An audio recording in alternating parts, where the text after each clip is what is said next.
Hello everyone and welcome to Winy Mondays, where we, Karen and Aaron, also known as the Traveling Fars, take your questions and concerns about living expat and give you our perspectives in order to give you some of the information that we have picked up along the way that we would have liked to have had prior to becoming expats. Thanks for listening and enjoy. Oh, grab some wine. This is going to be fun.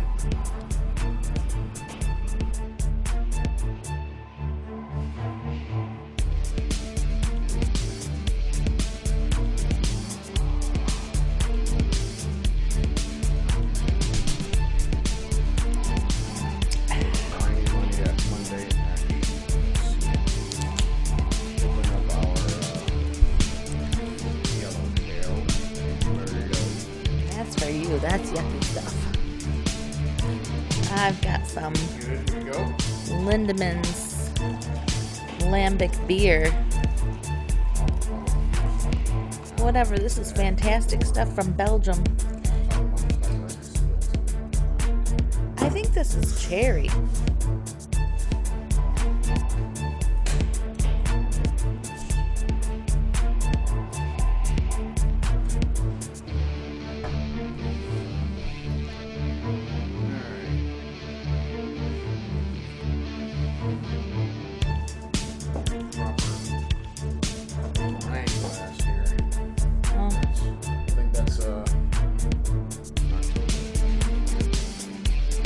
Okay.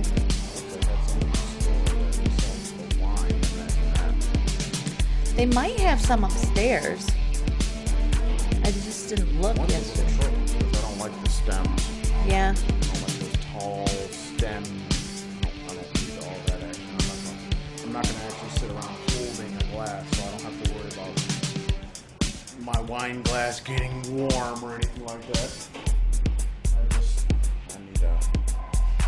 I definitely feel that I need a proper rounded glass, not makeshift. Not a tumbler. Wait, yeah. Makeshift glasses where you're pouring, 16 ounces of wine every time you pour. Yeah, 16 ounces of wine is probably not a good thing. Oh, it's a good thing. Winy Monday.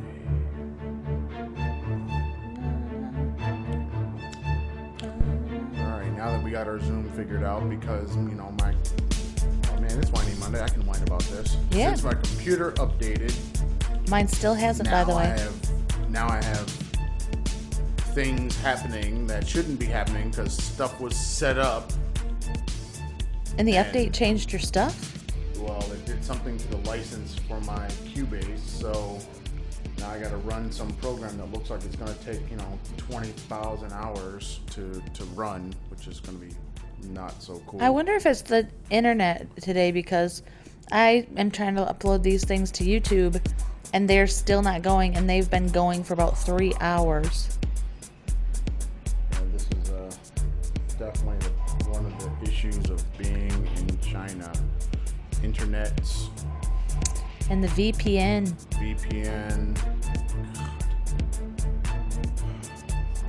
Our next country, let's go someplace. Thailand was cool for that. You could just actually get online. You could. Even though I didn't even use YouTube. I want to use it more now than I wanted to in Thailand. And now the children used YouTube so much in Thailand that's how they supplemented some of their schoolwork.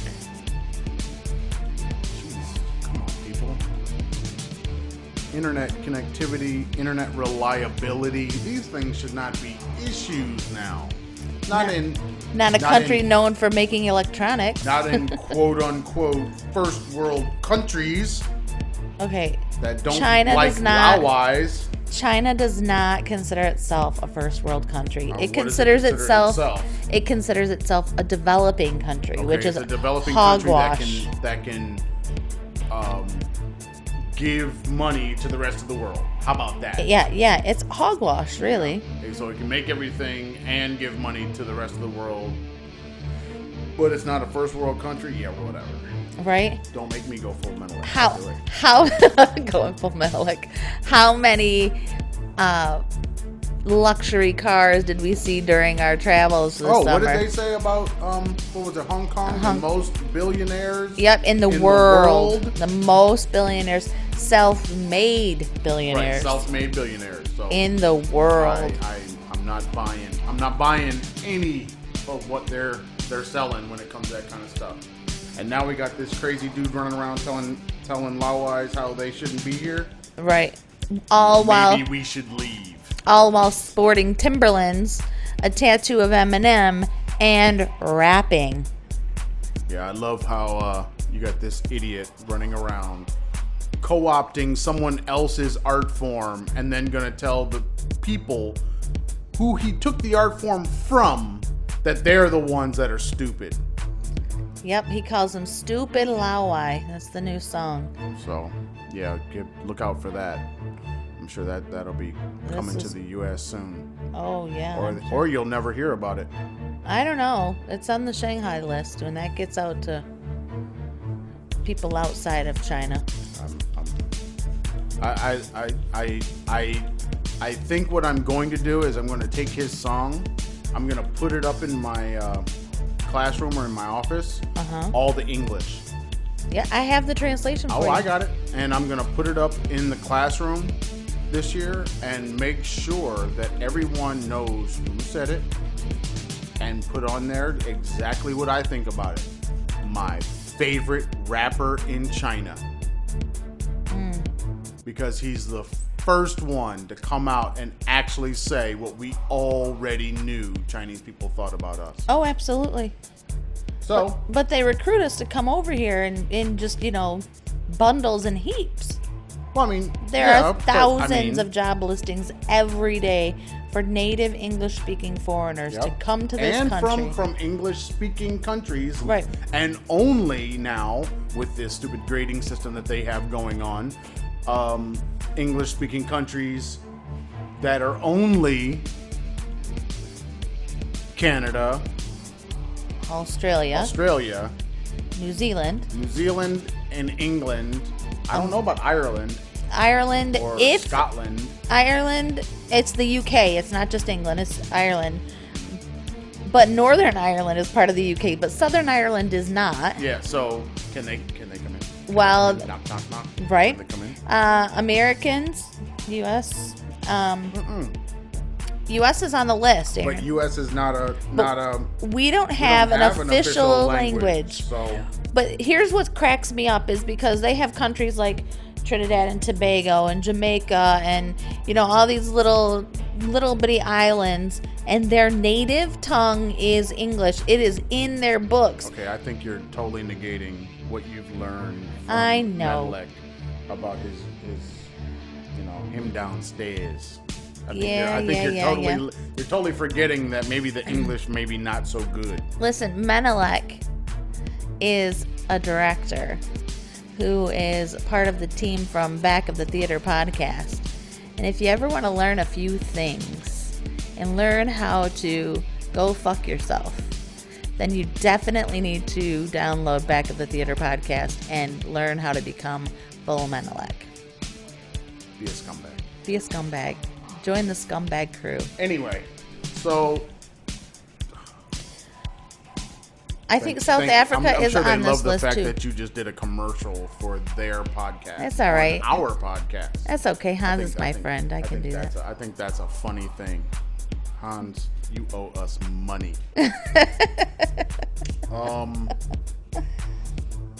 Yeah, I swear, I'm now to the point now. My legs started jumping. I'm now getting into like full like stress mode, go back to work mode. Usually the first beginning of the school year is kind of exciting, and you want to see the students and maybe how they've grown over the summer and meet the new ones you're gonna have. Yeah, and you got your new students coming in and all that kind of stuff. And I'm now beginning to start stressing over the fact that I'm supposed to be in Beijing sometime next week, and they still haven't told us when we leave, how we leave. How many days you're going to be there? Oh, no, we know that. The 21st through the 25th. Okay. But Where this you're gonna idea stay. that they're not going to tell us anything and then spring on us,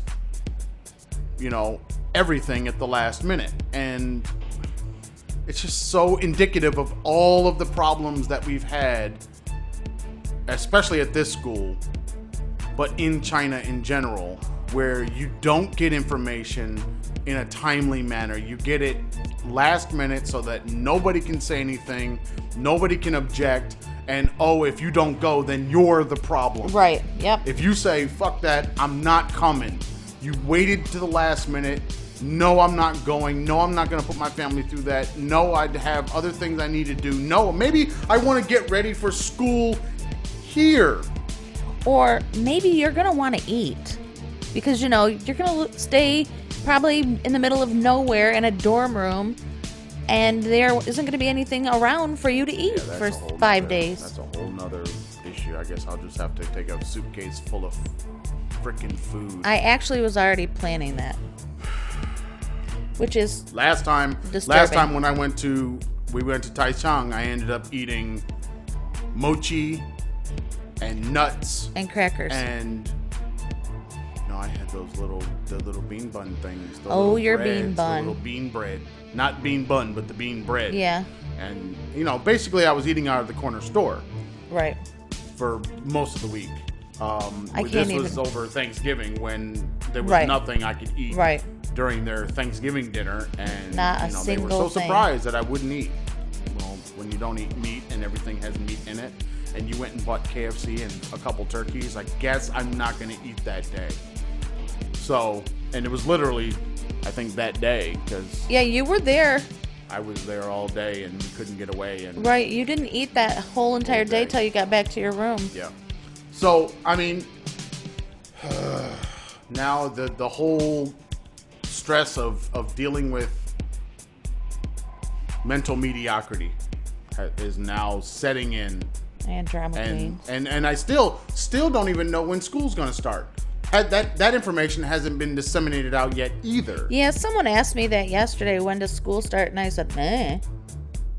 Usually it starts this day of the year, but that means nothing in this school, in this program. And when is National Week? National Week is October 1st through the 7th. October 1st. But wait a minute, isn't there another holiday? There's something in September, but I don't remember what it is. And your kids usually have military training. Your age group students have military training. The juniors, the people going into high school, first year high schoolers have a military training that first week. When is that? Last year we had year twos, and the building wasn't done, so they sent the year twos away to military training, which they didn't know about until the last minute. Right, the day before or the day of? They were bringing their stuff into school to go to school and found out, no, you're going to military training. So this is not just a problem of communication between Chinese people and foreigners. This is a problem of Chinese people. Right. They do it to themselves. But they do it to one another. They won't fucking say anything to each other. Because they've got to save face. I don't understand whose face they're saving when I'm the parent. I'm sending my child to school. I'm sending my child to learn. And then you're telling me that now I have to pay for my child to go to military training, and I don't say anything? Whose face is being saved at this point? Right. Why am I saving your face? I certainly wouldn't save anybody's face. But one of the worst social practices I can think of, outside of like mutilations and killing people and all. This just doesn't make any damn sense. They're paying for, and especially in my school, because it's not a public school, they're paying for this special school, this special access. They pay about $14,000 a year. They get treated worse because, from what I understand, the public schools, they do get communication. because yeah. the public schools are held to a higher standard, and then they actually have to tell the parents what's going on. But these outside the public schools, they can go and they can just say, well, we're just not going to do a thing, and then everybody just goes along with it. Right. We're not going to provide enough food for all your kids, so they better hurry down to the cafeteria. They're not going to eat today. And no parent says anything. Yeah, I don't get that. I don't get it. I don't get it at all. It's just, it's absolutely ridiculous to me that parents allow this to happen. I talk to the students. They don't parent. They don't yes, allow I know, but they're still footing the bill. They are footing the bill. As somebody who foots the bill, how can they not be furious? I don't know. I absolutely don't know. But you and I've watched on the bus even where the bus driver's trying to kill us all, and they all just sit there and say nothing. Yeah, they're all sitting there on their phones, of course. You know, they're WeChatting it. Mm-hmm. They're texting their friends or their, spouses, but they say absolutely nothing to the asshole behind the wheel who's trying to kill everybody aboard.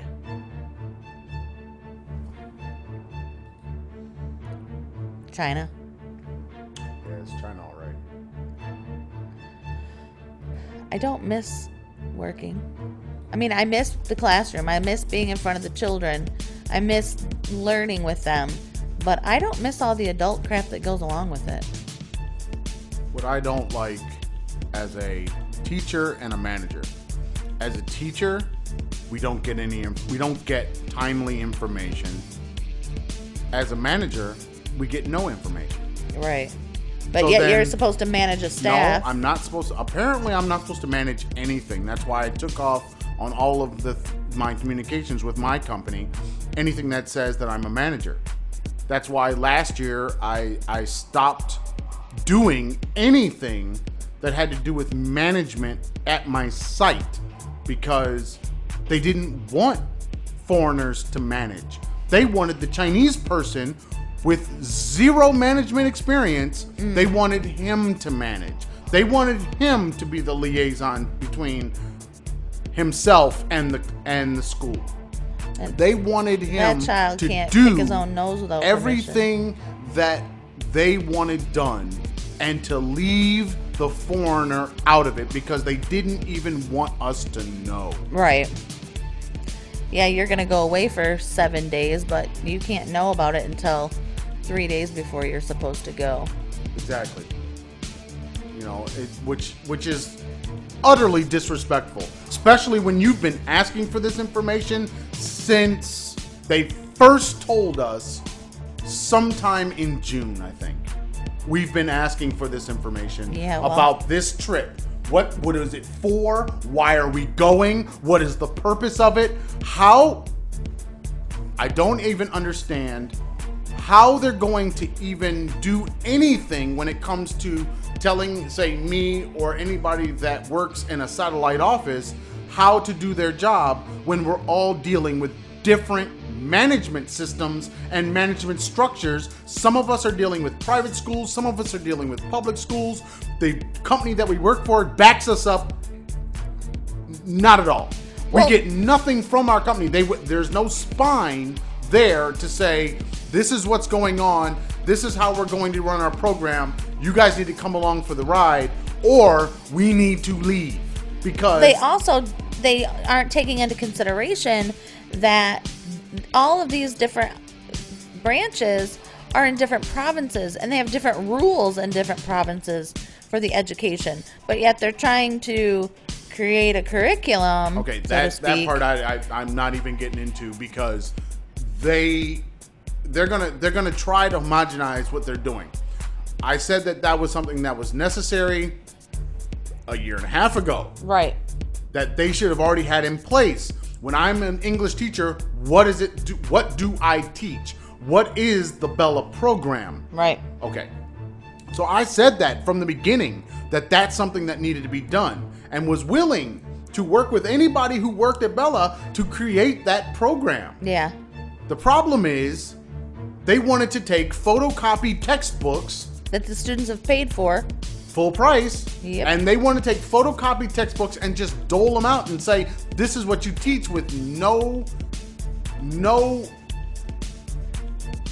nothing that focuses on the students that they have in the classroom. So all of us ended up in English, and within the context of English, in English literature, all of us ended up with students who could not absorb the material in the textbook because it was a high school textbook, and their level of English was somewhere around 4th through maybe 7th or 8th grade. You had students who had less than 4th grade. Okay, but across the board, this is not just my school. This is every school had this problem.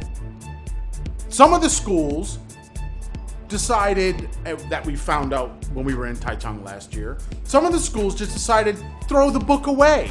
But that was never something that they even said that was something we could do. Right. That we could just say, okay, this is not applicable. We have to do another thing. And then they start photocopying other stuff, other materials to use in the classroom. Okay, that's great. But the problem that I had is nobody ever said, you assess the students, you find out where they are, and now you create a curriculum that makes sense for them. Now, the other side of this is what they're going to try to do this year. Now, it seems to me what they're going to do is they're going to create a curriculum that has to do with science and math only. Yeah, because the two main people are science and math people. Right. They're not going to do anything that has to do with English or history or English literature. Right. And I'm the only person that wanted to use the SBS books. Yeah. And so I'm the only one that has them. Yep. So because those are good books. Well, it doesn't matter that they're good books. The fact is that I'm the only one that thought that ESL should be taught with an ESL book. Ooh. And that these students, because they have ESL books that are all in Chinese, which makes no damn sense. Right. You know, you can't have it all in Chinese. No. That doesn't, how do you learn language that way? I don't know. You know, and so they've got a list, a bunch of those that they're using in, that come from the government. But then it's a Chinese person teaching them with bad pronunciation and that doesn't know English and it's never been outside of China. Right. Yep. I mean, what kind of bullshit is that? Oh, that's just like them having a Chinese English teacher and the Chinese English teacher saying things like, yesterday I went to the supermarket and bought a bunch of snakes, and writes the word snacks on the board. I mean, come on. I mean, I have a feeling, based on what I've seen so far, that English literature is going to go by the wayside. ESL is going to be what they're going to try to focus on. They might try to start focusing on TEFL. Maybe. I have a feeling that they're going to do that because basically, if they're TOEFL, if they're going to listen to the students and their parents who have been consistently asking for these things, right? And then they get the grades from the literature classes. The literature class grades are all low because they're trying to learn. They're trying to read stuff that's outside of their ability. Right. And we know that. But what can you do? I just spend more time on it. You know? Instead of doing a story in a week. And these are all short stories in the book. Right. If they're not blank paged out because they copied a PDF. Oh my. But if they're in the book, I mean, you in say an American context with 9th, 10th graders, you might go ahead and say, okay, read half tonight. We'll do some discussion the next day, maybe some activity. We read the other half on, say, Wednesday or whatever. So you do something on Tuesday, or read on Monday, do something on Tuesday, read on Wednesday, do something on Thursday. You finish on Friday. Give them the weekend to say do something more independent on their own at home based on all the stuff that you did all week. Do on Monday, and you start a new story on Monday, and they hand in whatever, and you've got something to go with. You might do it that way. Or if you got really a smart class, you can do it even shorter. Right. Okay, great. Fine. I'm taking a story with these kids, and it's lasting like a month. Ooh. Okay? Because I'm explaining just vocabulary, words. Right. I'm having them read things in groups, alone. I'm having them break out their dictionaries, discuss things, talk to each other, what they understand, what they don't understand. I'm doing this over a month for maybe one story, one 10-page short story. Oh. Okay? Because the book is way above their head. Yeah. And I'm to the point now where it's just like, okay, well, if these are the students that you've attracted, these are the students that you've gone out and you've brought to your program. They don't go out and bring them. Well, guess what?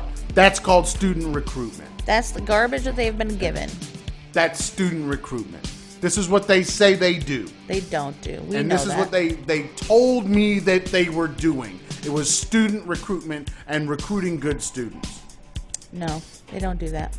So if this is their recruitment, when I come in, like I did when I got here at the second half of 2016, and I walked in and I told them, you've got 8 good students. You've got 8 students out of 20-something that are going to be able, and they had a whole nother year to go. They were only in their second semester, but I was able to assess them and say, yeah, you don't have any more than that in this class. You should not even be expecting that these students are going to be successful outside of this program when they leave here, because their reading levels, their spoken English levels, all of their levels were so low. I was thinking about doing things like the spot books.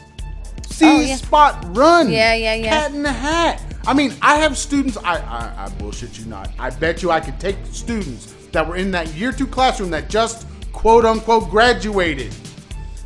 I could take them and half the class could read the Cat in the Hat and not be able to tell me what it means right now. Oh, I think it's probably and they're more going than that. to America. They're going to college. Well, they're going to America. Some of them are going to colleges. Okay. But that doesn't mean they're going to college. A lot of them are going to English preparatory programs that they would stay in that program and do dual enrollment somehow. Dual enrollment between there and here, and next year they'll graduate from this school and they will be able to apply to general admission in the university that they're currently taking classes. Sounds shady. Yeah, it sounds shady. It sounds shady when they try to change on my damn grades. Sounds shady.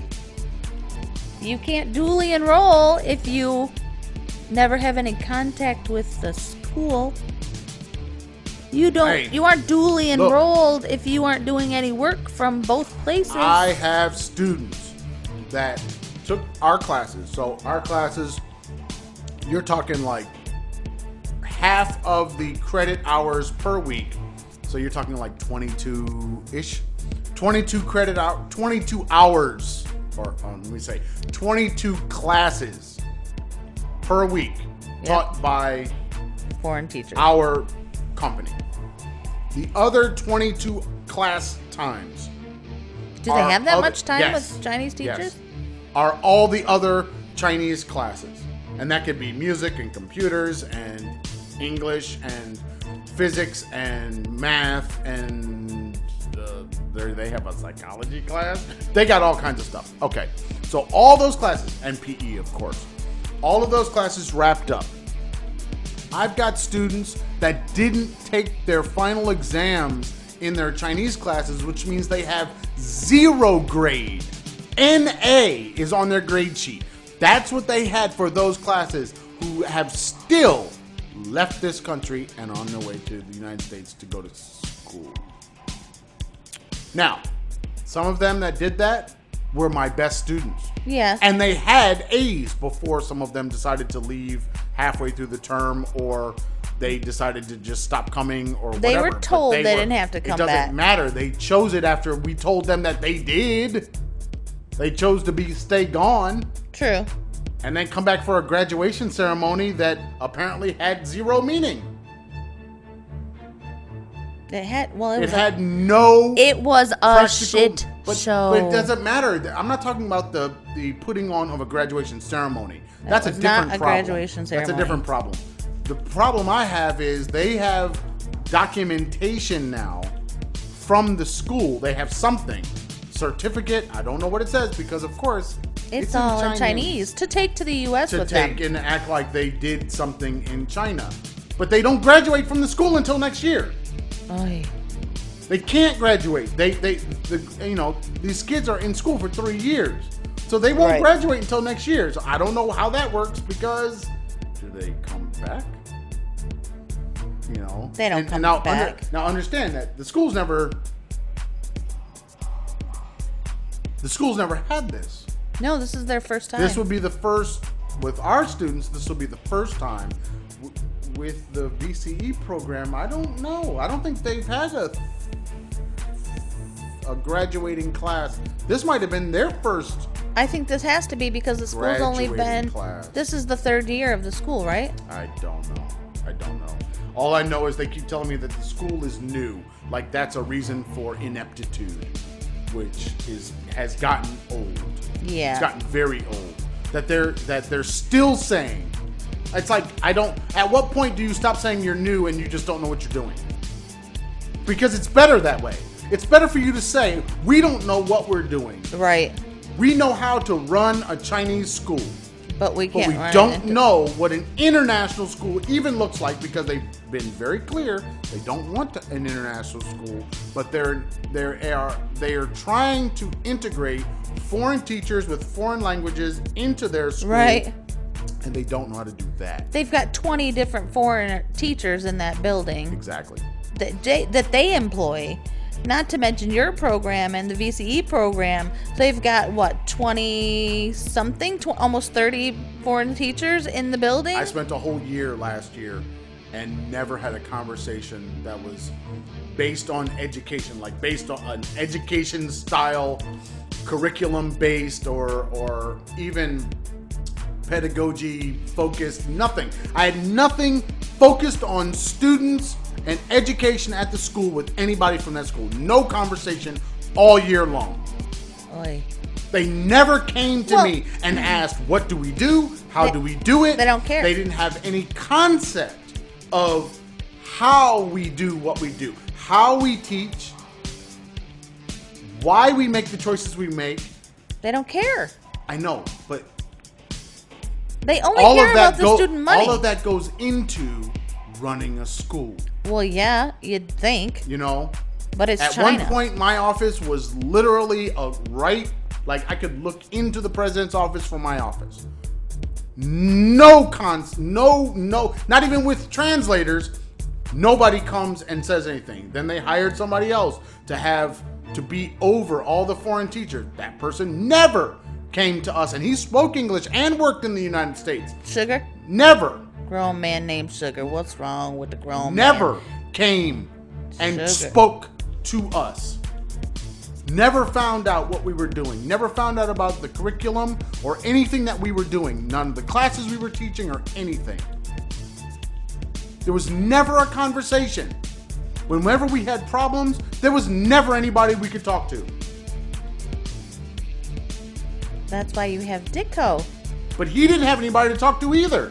Well, I'm sure that if he got out of his office and quit playing there video was games, nobody. He had to run around and ask who to talk to. And he would usually talk to the lowest person on the totem pole who had no power and could make no decisions. Well, that's because he's a coward. No, that's the structure. This is not personal. This has to do with China and how they manage their business. They don't manage the business. Their business. They don't manage.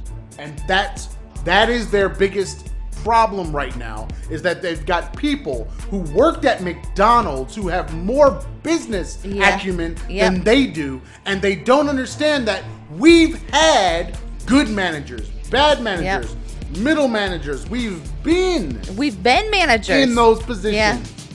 Yeah. So we walk into a situation, we just literally just look at it and go we just look at it and go, okay, you need this and this and that and this, and I need from you right now, today, I need these 3 kinds of documents so that I can then do the job that you're asking me to do. And they all look around at each other and say, okay, and they've never created those things. Nope. Job descriptions. How do you have people that run a company and they don't even have job descriptions for the positions that they are filling. You would think that they would have job descriptions if they're asking someone to recruit people and bring them in. There's got to be a description of what are they going to do on the job. You'd think that a school would have a schedule of events, days off, test times. Wait. Oh, you want a calendar? I would like a calendar. No, I would like a calendar. I haven't had one yet. I know. I've been there since March of 2016. Yep. I still don't know when my final exams are. I still have not been given a calendar. I don't know when the first day of school is this year, and we're talking like a couple weeks. Yep. Because, September 1st is the national day for school to start. And but that doesn't mean you start. We won't know, because our school doesn't start when everybody else starts. I know. It's always started early. Right. And they've always said that they wanted the teachers there earlier. Right. The teachers have to be there like the 21st, and the kids show up somewhere on like the 25th, and then class starts that next Monday or some nonsense. Yeah.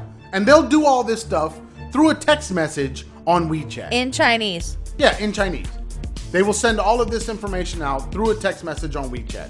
And then somewhere 12 hours or so after that message, I will get some information from the guy I work with. Maybe. No, he'll usually say something. They'll send a long paragraph, and he'll send me a one sentence. You need to be at school at this day. Yep. And that's how we get notified. School starts.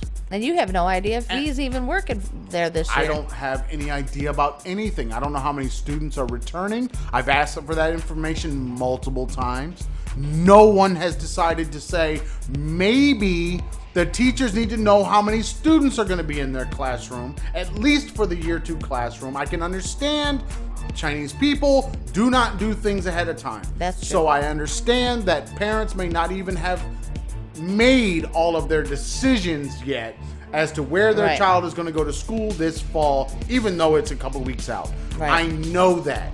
That's not what I'm talking about. But there are students that have signed up for our program already. Have already paid for it. Most likely they've maybe paid for it or paid something, or they're in the pipeline. Right. We could have that list. There are also students that were here last year, chose to leave. We could know who they are. Right. There are also students that have chosen to stay, and most of the students that are leaving because of the school. Yeah, not because of your program. Right. They liked the program. They liked the teaching they were getting. They liked the fact of everything that we were doing, but they're still leaving. Well, that's because they aren't getting enough food, and they there's all these other things that get in the way, and our company electricity is turned off. Doing nothing about it. Yep. But starting a new school in Beijing, and in Yunnan, and in Shunda, and I counted last night. I think they have 8 campuses, and not one of them is running properly.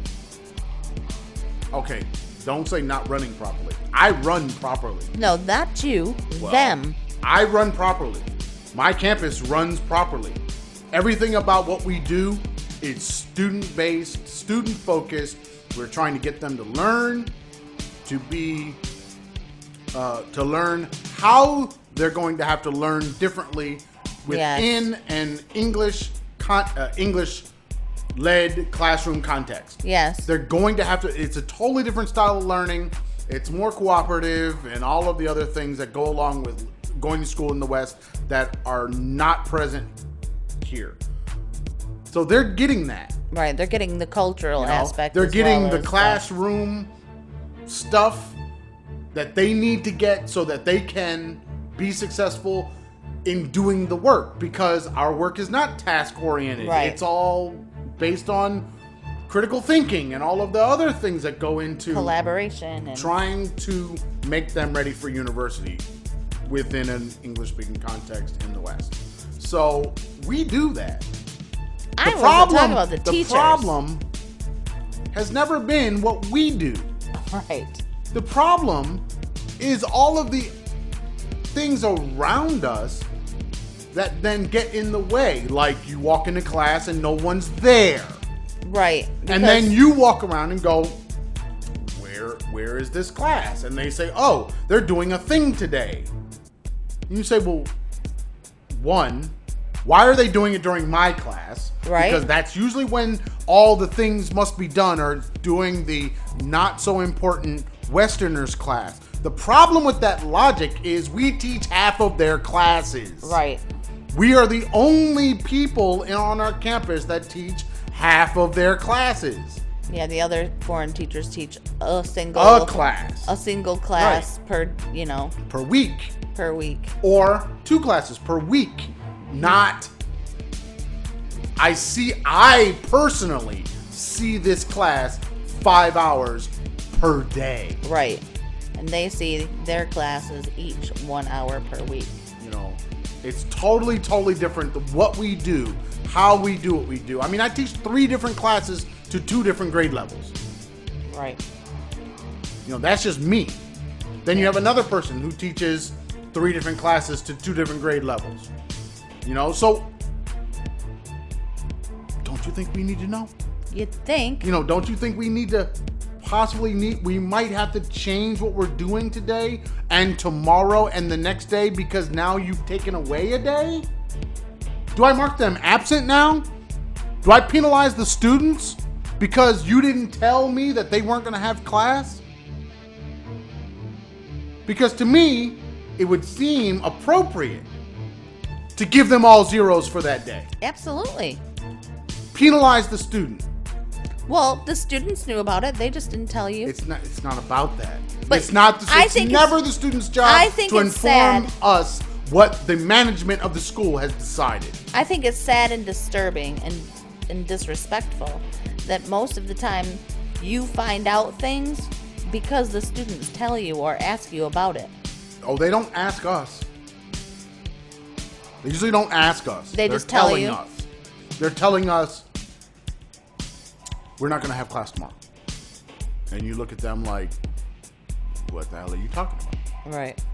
And then they say something like, oh, our head teacher, their school's head teacher, our head teacher said, is usually how that goes. Mm. And then you go to that head teacher and say, okay, what's going on tomorrow? Oh, nothing. Like, what do you mean nothing? Our students just told us that you told them that they're going to be, oh yeah, they're going to do this thing and I'm going to have them and they're not going to miss class and it's not a big deal. And you just look at them and you shake your head and usually you end up walking away because you don't want to hit them. That's usually what happens. Because if you stand there and argue with them about why didn't you tell me, or why didn't you tell our liaison to tell us, why didn't we get a message on WeChat or something? You're on your phone the whole time in class. Why can't you send that message to us? See, if you have that argument or that conversation, then you're not going to get anywhere. No. They won't even respond to that. Because they think that just because they're going to do it, or they've been told to do a thing and they're just following someone else's right order, they're following their orders, then okay. Then they feel justified to just tell you, fuck off.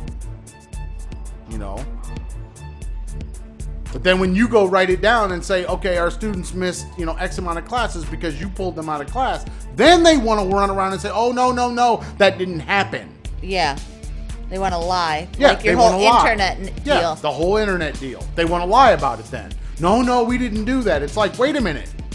Yes, you did. I wrote it down when you told me. When I had our assistant go and find out what was going on, yeah, I documented all that. So you can't lie about it now. Right. You can't lie that we have had internet for the last 3 months when we haven't. Right. And all of these things. It's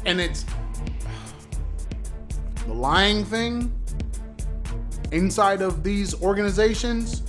That's like the worst. Because they will go and do whatever they want to do. Personally. No connection to any management above them. They will go do anything they want to do. Then when you call them on it, then all of a sudden it's like, no, that's not what happened.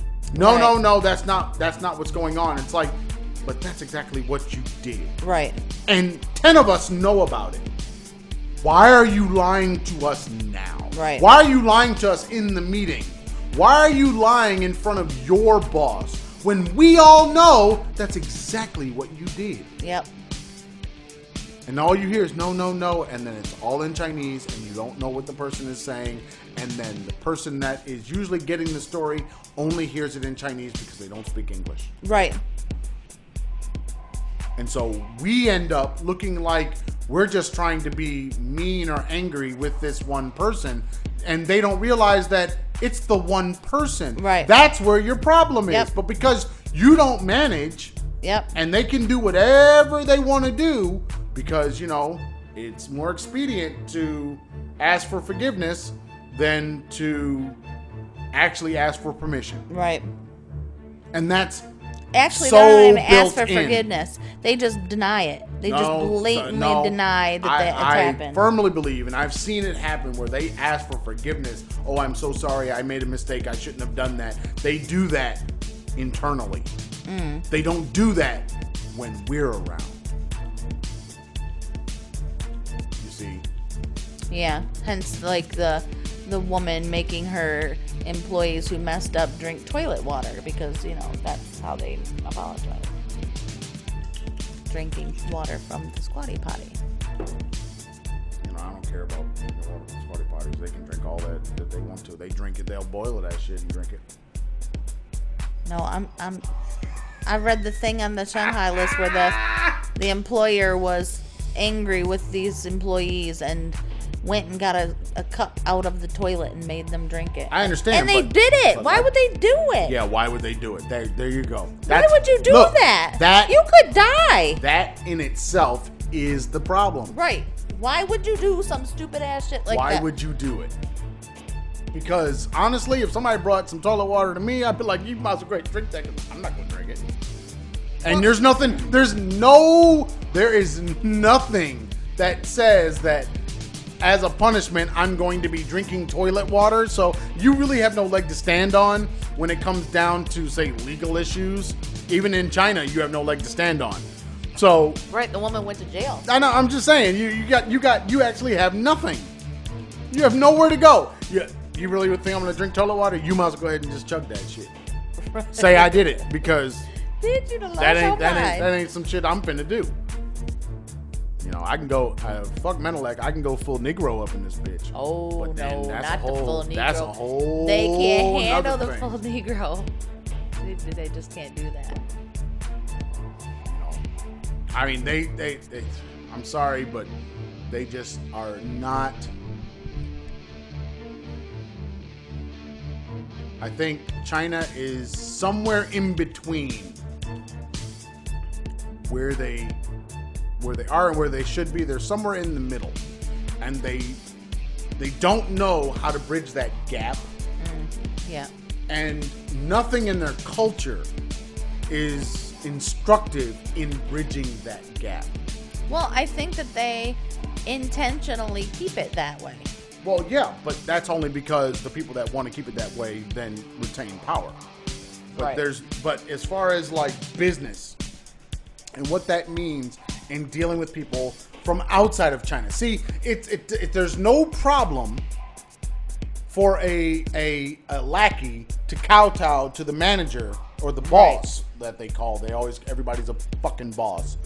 There's no problem with that person kowtowing, literally, like you see in the movies, kowtowing to this person at work. There's no problem with that inside of Chinese boss, Chinese lackey, in a Chinese context. There's no problem with that. I don't have a problem with that. I don't care. Right. But as soon as you go and you expand out and start grabbing people from other parts of the world, and you start saying, okay, we want you to come, you now have to open yourself up to the differences that come with them. Yeah, and they just simply don't. And they don't. They think they're going to just like the whole idea that, oh, we're going to get good English teachers if we force them all to learn Chinese. It's like, no, you didn't bring me here to know Chinese. Right. You brought me here because I knew English. Yep. The problem that they have is they think that the world revolves literally still through China. Yep. And no, it kind of doesn't. It doesn't really revolve through any one nation on this planet.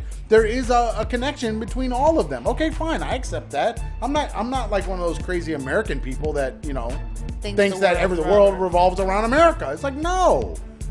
But because they're unwilling to look at themselves as, like I keep saying, the thing that runs in my brain all the time, are you human? They don't. They popped out of the rocks, man. This idea that you are a human being on this planet. You have the capacity. You have the capacity to learn a new thing. Yep. To assimilate that thing, if it's a good thing for yourself or your family or your country, and then to move forward. The problem with that is people here want to say something that makes you want to hit them in the face. Yep. I'm Chinese. Right. That means you're stupid? That means that you can't think for yourself? They think they're exempt. Like, how many times I know, have you but had... it's not even an exemption. They think that because their ethnicity is of a their type. nationality is of... No, they're talking about ethnicity. They're not dealing with their nationality. Because most of them, honestly, have very little national fervor. True. Absolutely true. They are looking at it like, I'm Chinese, like that's my ethnicity, so then I must behave a certain way because I'm Chinese. Right. It's like, no, you're human.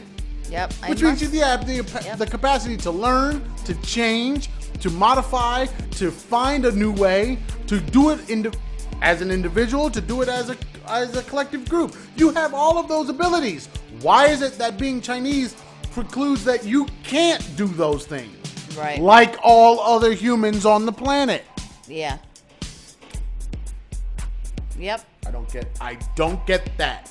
That is an unwillingness to learn. It is. I mean, how many times have we had students say things like, "Oh, I can't drink cold water in the winter because I'm Chinese. I can't eat cold things while I'm on my period because I'm Chinese.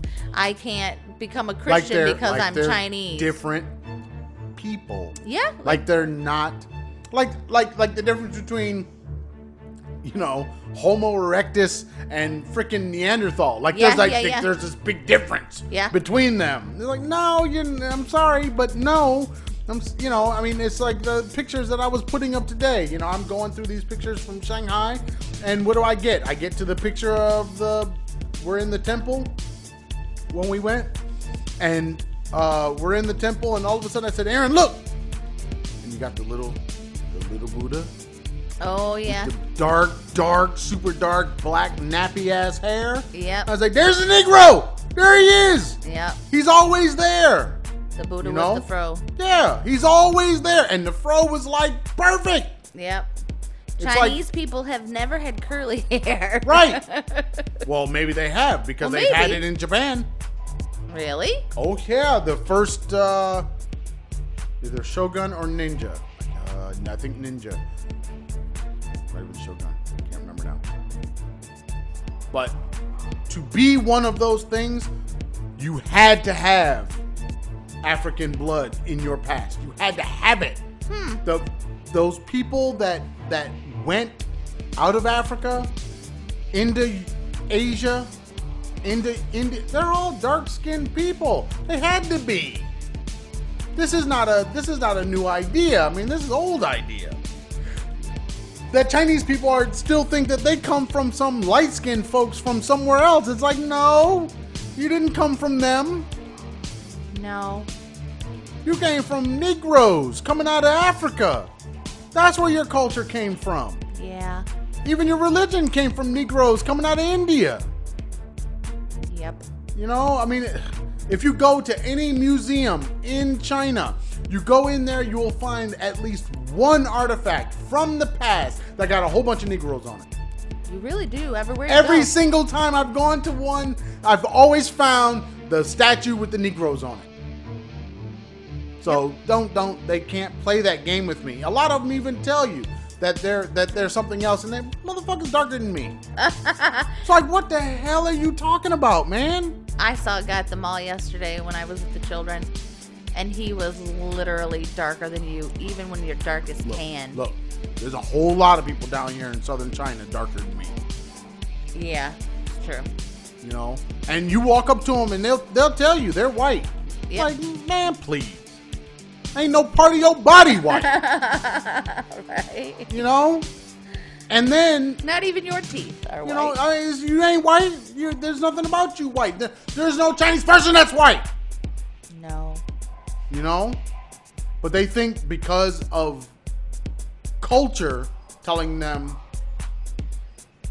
what white means, what brown means, and that is their problem. Right.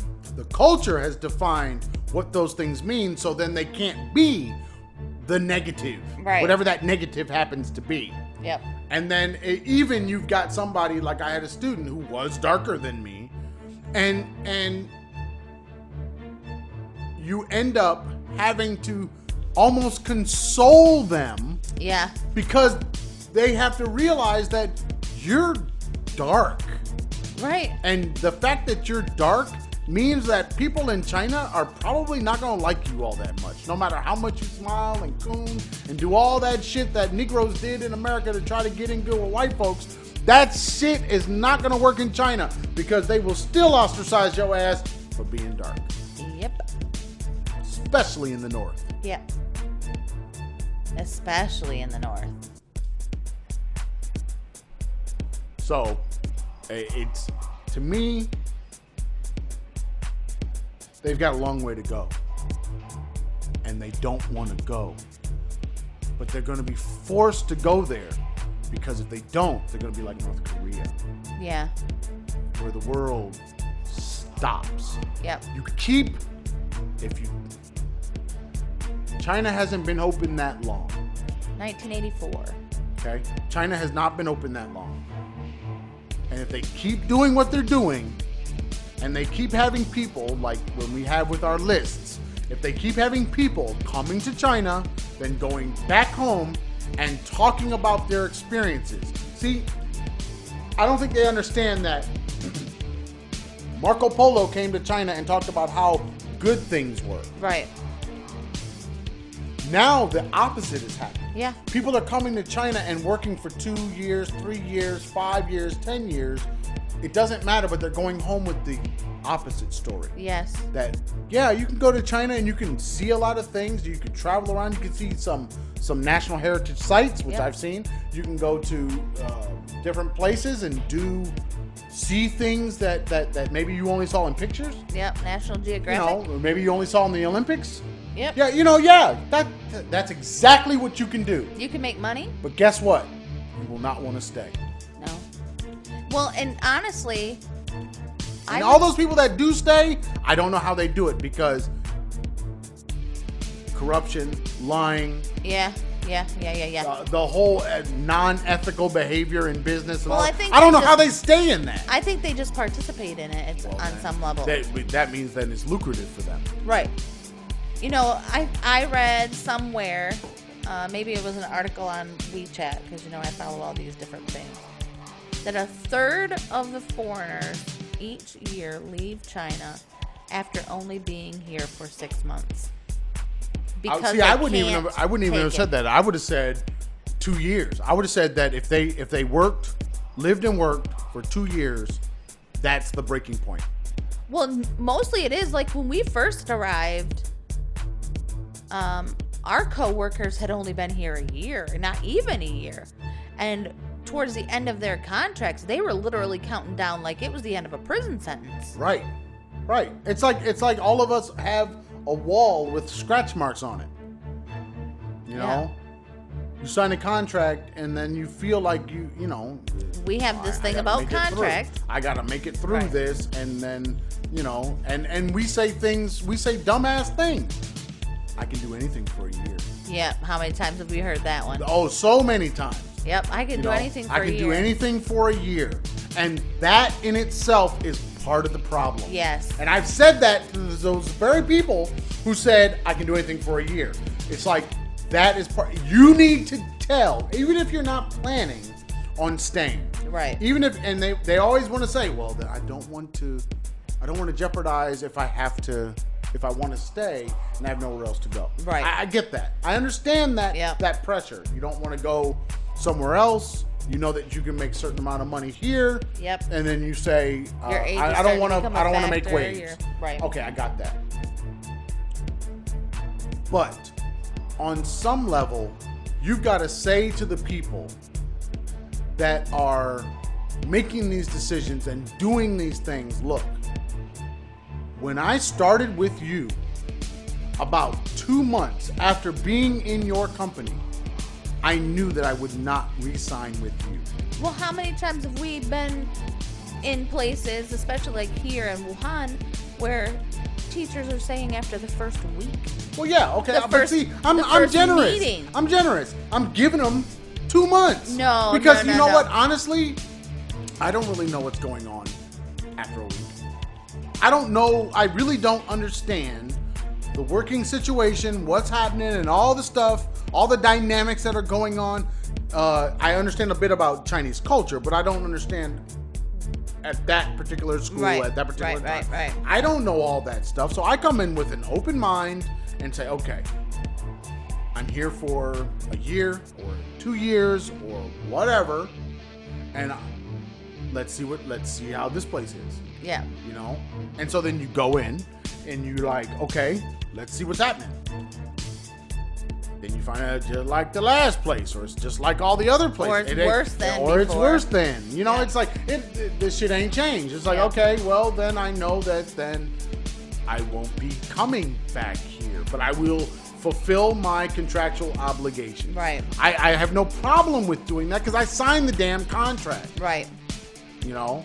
Now, I'm willing to fulfill my contractual obligation. Yeah. Now, is the company I signed with willing to do that too? Probably not. You see, that's where the fear comes in. Now I've got to basically tiptoe for the next term. Right. My contract term. I've got to tiptoe around just so I can make sure I get my bonus at the end of this thing. Yeah. That they don't pull some shenanigans and I've got to leave the country now because my visa's up and they still haven't paid me. Right. And that means if you have to leave the country and they haven't paid you, you're not getting paid. So that's where people usually fall. They don't say anything, they don't do anything until they get all their pay, and then they don't say anything because what's the point? Right, because they're leaving on the next plane out as soon. Or no, some of these people are already gone. Yeah, yeah. You know, we had people that didn't get paid, but they were back home. Yep. You know, so they were waiting to get paid and they were back home. So, yeah. I mean, that's why I say entrance interviewing, exit interviewing is something we do in all of our companies. Right. I mean, even McDonald's. Why are you leaving? You know, you're gonna tell me that you're going to quit. You're gonna give me 2 weeks or a week or whatever to quit. What's going on? Why are you quitting? Right. You know, I mean, you've already made up your mind, so you can speak freely. Right. At this point, there's no reprisal. Right. You know, I'm not gonna withhold your check. You tell me what's up. Right. Well, I have to leave because I have to do this thing and I can't work here. Oh. Well, what if... Right. And see, that's just it. We always have the thing that says, you're a good employee. I don't want to lose you. Right. What if I do this thing over here that keeps you here, you still can get paid, and you can still do that other thing that you need to do? Right.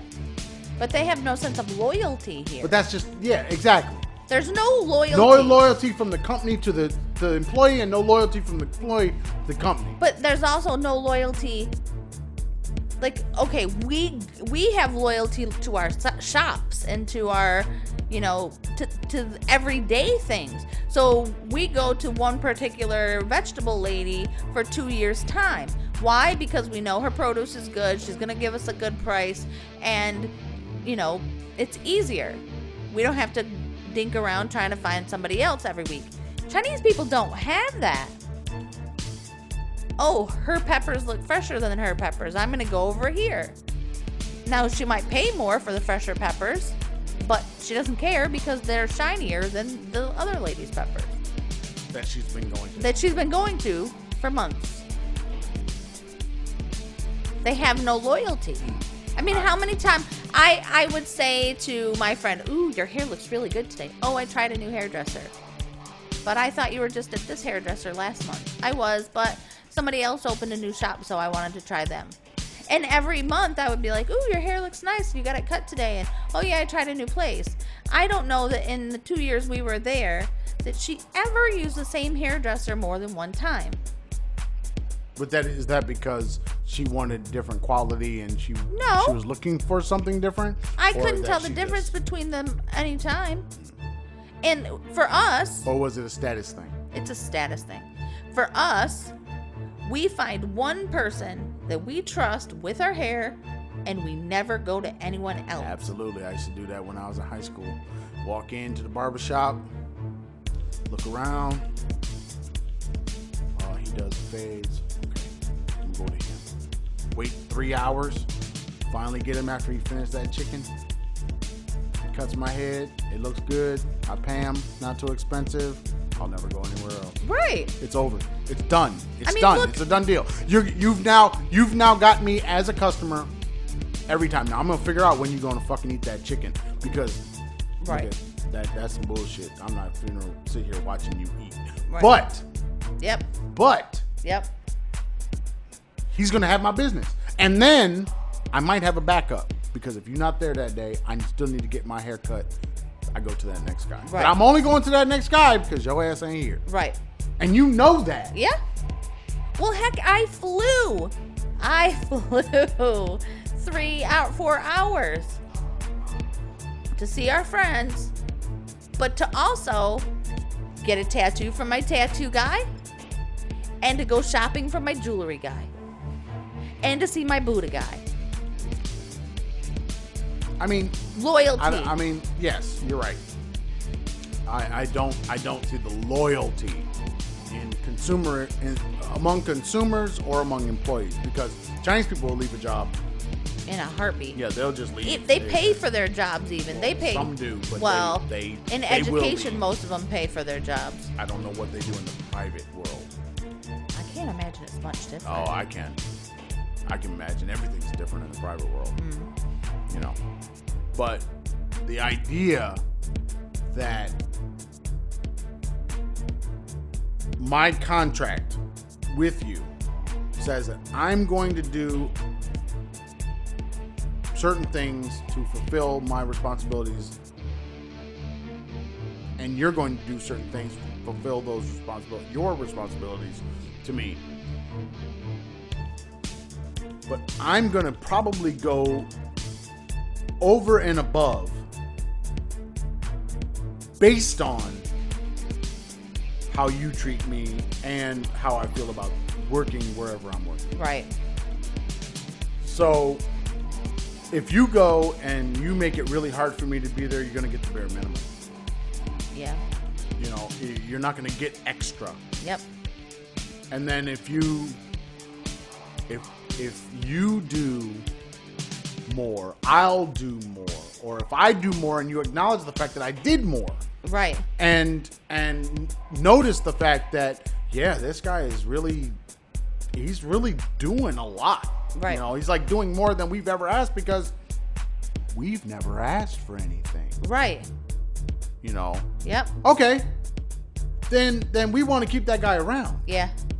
But they don't even have that when, in our first school, you and I, we started new classes, new grade levels, new curriculum, made the guy a ton of money. Tons and tons of money.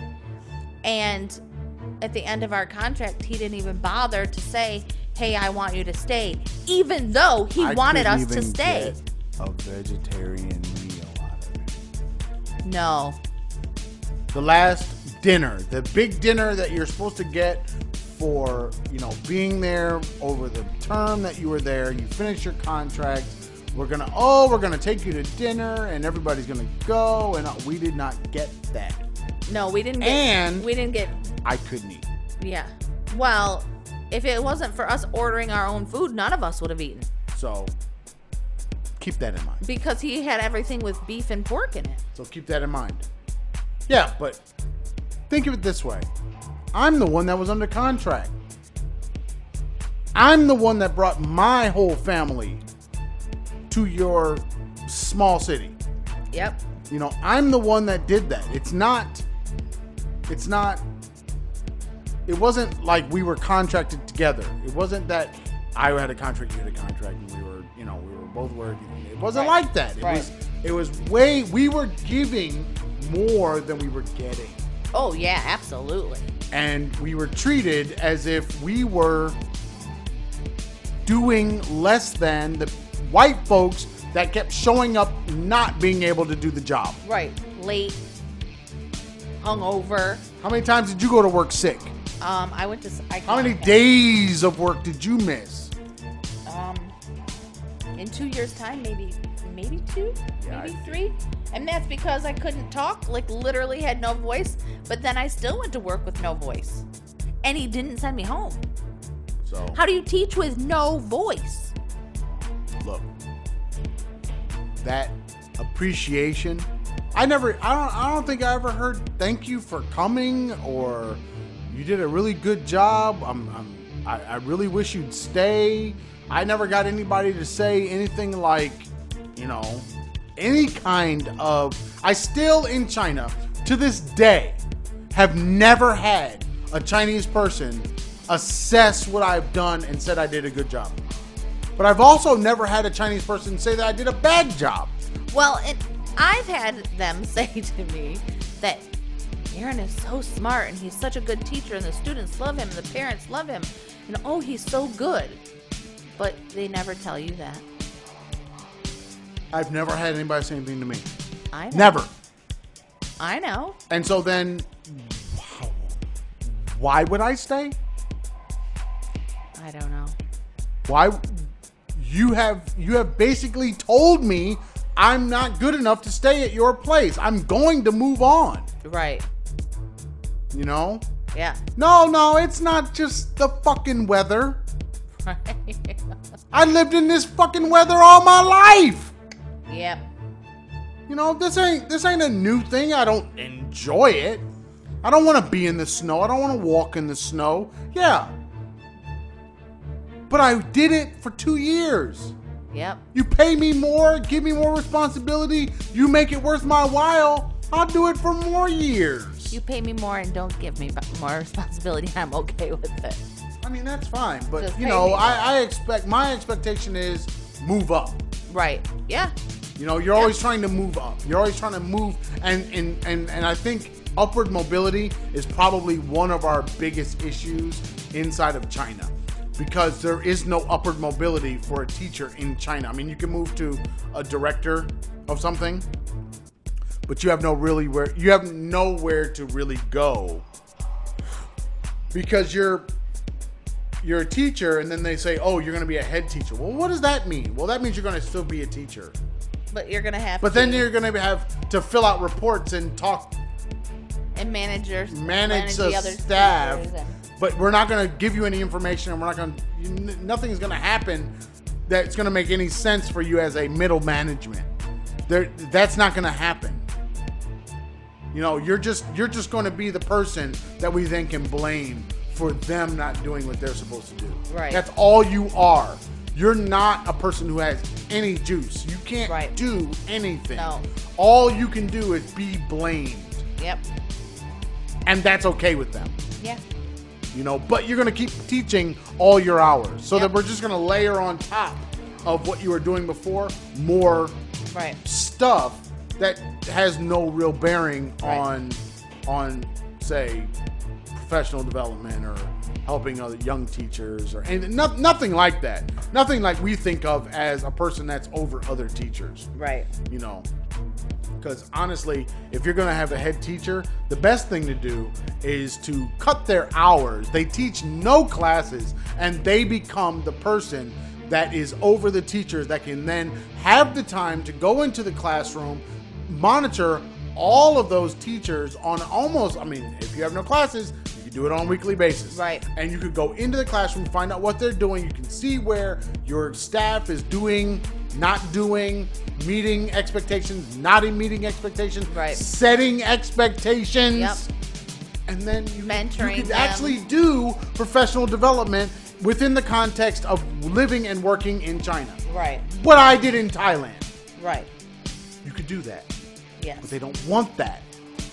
Because they don't want you to actually be able to help the teacher help the student. Because if you help the student too much, they will become less Chinese and more Western. Yes. They may actually learn to think for themselves. Right.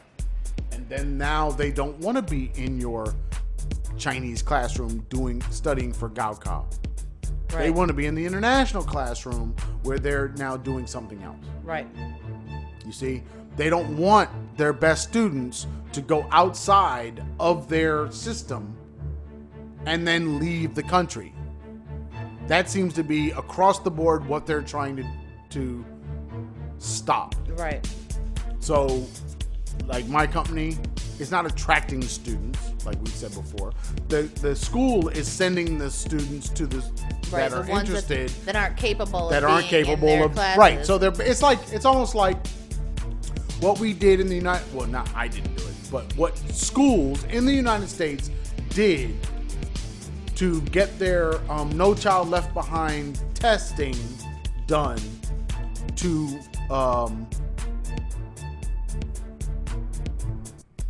special needs students. Oh, you mean that percentage of students who That didn't take the have test? to take the test. Yeah. That's what they're doing. They're removing them from the rolls. It's the same thing that well-off school districts would do at the beginning of the school year, especially in Michigan. Yeah. Have them there for count day, kick them out after count day. Now they were there for count day. They got paid for the whole year before the system changed. They got paid for the whole year for that student. That student is now gone, and all their special needs stuff is given to the school, and now that student has been sent to another school, usually an urban school. Right. Yep. And now that school's not going to get paid And for they're that student. they're Now that already, all changed because they split it Yep. up and said, okay, we're going to do half and half, but still, But they still- found a way that they didn't have to teach that student, they didn't have to put any resources into that student, but they got paid for that student. Right, they We get watched paid for that the happen student over and over and over in fucking Michigan. Yep. The things you learn when you're a board member or you attend all of the board meetings. And you're getting new students into your school, and you're like, How where are we they gonna- coming from? Right. How are we going to pay for these? Yeah, how are we going to do it students? when we're not going to get any money for them? Right. We're not going to get any money from the state because they came in the middle. Right, they came in, After literally, count day. literally the Monday after count day. We have, another 60 kids enroll, and you're like, what the hell just happened? So How are we going to pay honestly, for these kids? these systems that are in place in China, they absolutely need to take a much harder look at what they're trying to do. Because really, by bringing in Western teachers, they're literally saying to the world, we want a different kind of education. The problem is they bring in all these Western teachers and they don't want anything different. They want exactly what they were taught, and they don't want to do a different thing. Well, and now it's changing a little bit with their new rules. But they weren't bringing in necessarily Western teachers. They were bringing in English-speaking people with a degree. Okay, if you're an English-speaking person, you're a Western teacher. Okay, you're not a teacher. Okay, if you're a Western Just because person, you speak English as your native language then does you're not make you a teacher. Okay, fine, but you're a Western person. You have Okay, that's fine. a certain cultural background, a certain a language that this is how you do business. This is what education means. This is how you educate. Even a person who has never become a teacher knows how they were taught. That's true. However, those who aren't teachers and really don't have a grasp of how education, the internals of education works, they're the dummies that go along to get along. No. They're the ones who kowtow. There are so many foreigners that are teachers that had certificates in the States. Oh, yeah, they go and along they too. come here and they get along too. Well, those ones that come here, the backpackers, the 1-year contract kind of guys. Yeah, but I'm not Those hating are the on them. stupid Lawai No, the song is talking that's about. bullshit. I am not hating on those people. They are coming for a particular cultural experience. Okay, fine. Come for a cultural experience. But then the companies that they come for should be orientating them into this system and making them understand what they're getting into. And so then when they walk into their classrooms and they find out that they've got 2,000 students, Right, and they've for the got school to year. assess and they've got to teach, Yeah. and they're only going to see them once a week. Yep. Okay, fine. They should know that going in. But they don't know that usually. I went through that. I did that. I know, in Thailand. You know, you in did that. Thailand, I did that.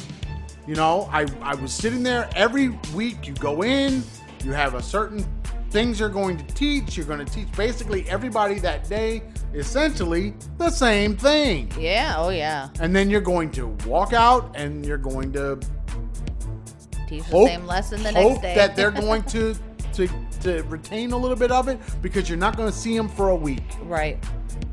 You know, and homework and follow up and all of that stuff that goes with what we think of as a teacher. Oh, that goes out the window, because you're not going to do, and you're not even going to do classroom management at that point. Nope. So okay, I'm not going to be mad at the backpacker that takes that job. But they should have an understanding of that's what the job is. All right. The job is basic language skills. Essentially basic ESL. Right. You're not going to get into heavy constructions. You're not going to get into a lot. You're going to have maybe 35 to 50 kids in a classroom. You're not going to be walking around checking papers. You're not going to have independent study. You're not going to have group work, really. You're not going to really, you might have a freaking blackboard and chalk. I mean, this is the world you're talking about. Right. Okay, fine. If you know that and you're preparing the teacher for that, that's management. That's what the head teacher's supposed to do. Right. My problem is they don't do any of that. No. They just throw these people into classrooms and then expect their quote-unquote head teacher. They're the ones that are supposed to get them ready, but the head teacher doesn't even know what's going on out there. Thailand was like that, definitely. Yeah. But even here, you've got people who've got they might even come from non-English speaking, like English as a first language backgrounds. Oh, yeah. So they're coming from all kinds of countries. Yep. And they might be Western countries, but they're still different countries and Different cultures and different Right. learning styles. And everything. Yeah. The whole gamut. So I tend to think if these companies were smart when they open up these schools, they get people, not beautiful people. They get some ugly old ass people like me and others that understand how to prepare people for education. Yes. You don't do meaningless things in, say, professional development. You don't just have meetings on a Friday afternoon just because the school wants you to stay there longer. Right. That's not a reason for a meeting. Right. And if they allowed the person to prepare their teachers the way they need to be prepared, and that might not be in a group setting. That might not be with different grade level teachers. That might be in smaller groups. That could be one-on-one. That could be throughout the week.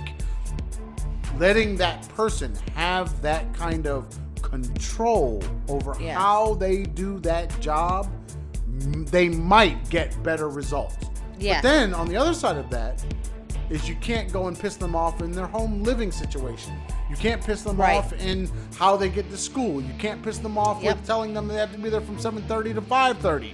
I mean, what kind of bullshit are they doing? I mean, it's like, I'm sorry, but if you go and force people to take a bus at 7:30 in the morning or 7 o'clock in the morning, right, and then tell them that the only way they're going to get home is at 6 o'clock at night. right. That's how you're going to get home. That's when the And bus their is last gonna leave. class is at 3. Yeah, but in their first class was at 10. Right, You know, but no student can see them. right, So the office hours have no meaning here. right. So this is not a university system. The students are always in class. There's no time that a student can come and see you and have any meaningful conversation because 10 minutes between class, there's nothing to be said. Right. It might take you freaking 5 minutes to walk from one side of the building to the other to come to my office. Right. Okay. So if you're going to do it this way, you got to be realistic. Yeah.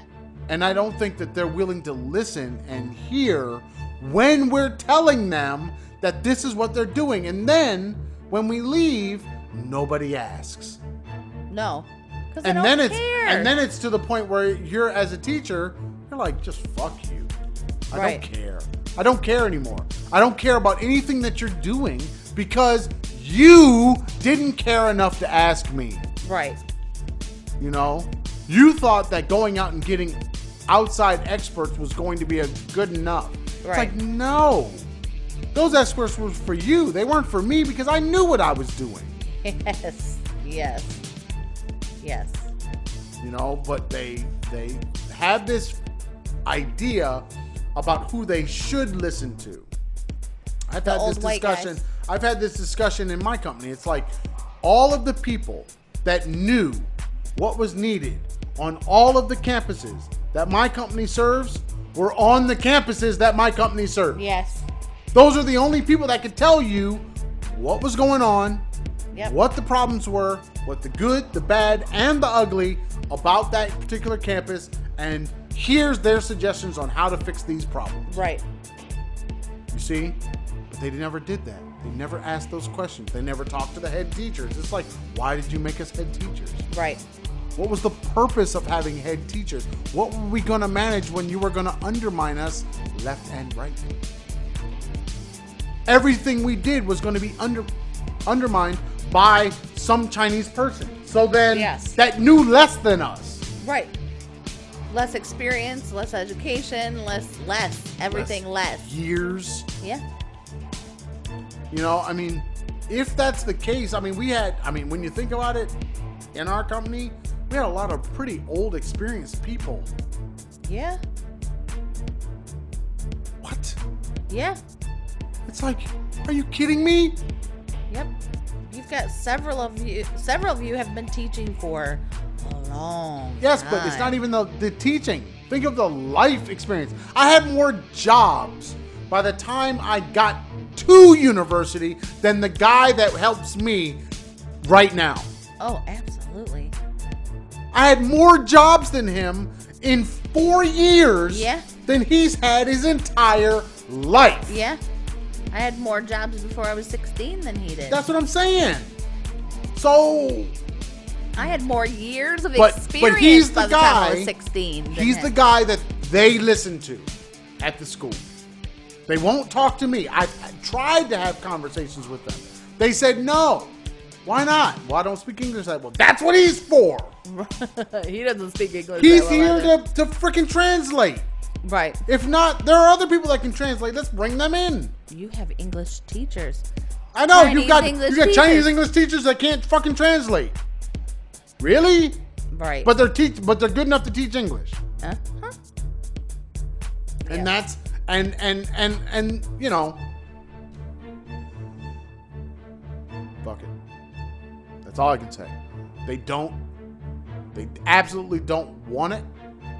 They pay lip service and act like, oh yeah, it's so important. But if it was so important, I would know what I'm doing next week. Yeah. But then they couldn't control you. But I would know what I'm going to be doing next week. I would know what's going to happen with the people at my company next week. Yeah.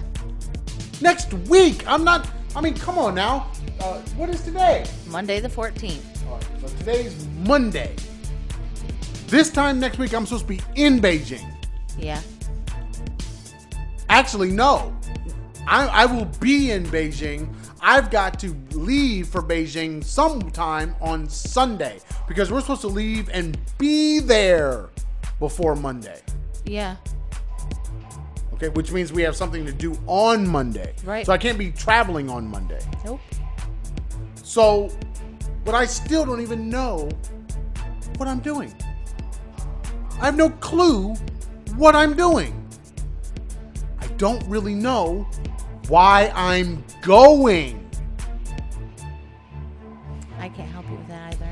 You see, I mean, how does that enter into someone's brain as this is a good idea? Yeah, let's bring all the teachers that work for this company to this spot, but we're not going to tell them why, how, when, nothing.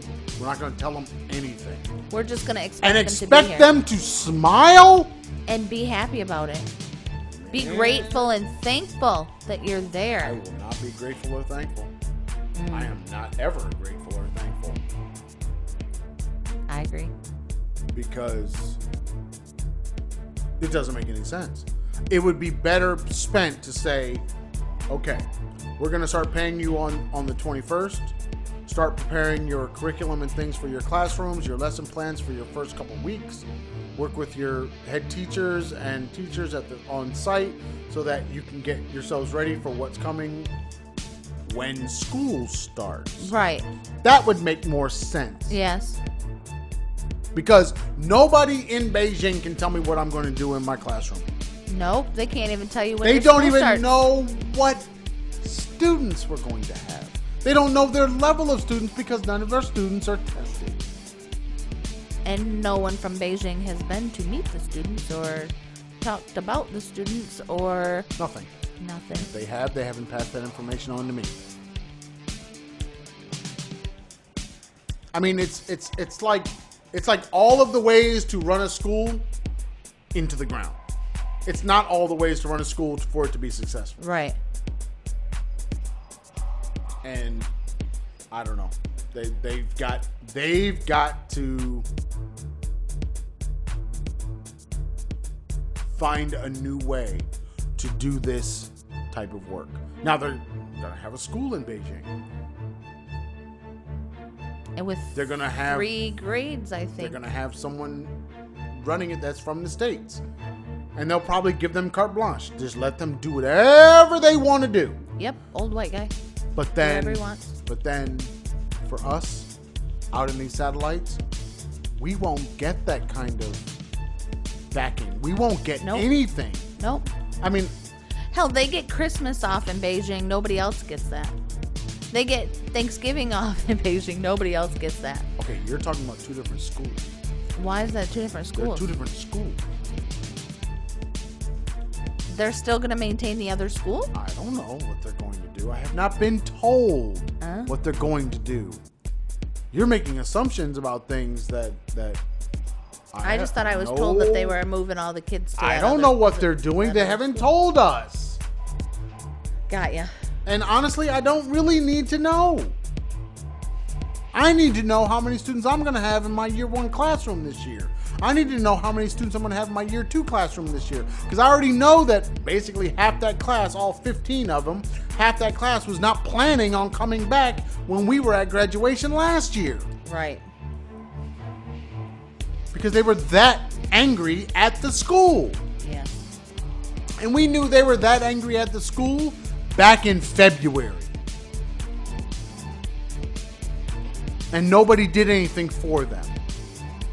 I don't understand After we told them. I don't understand.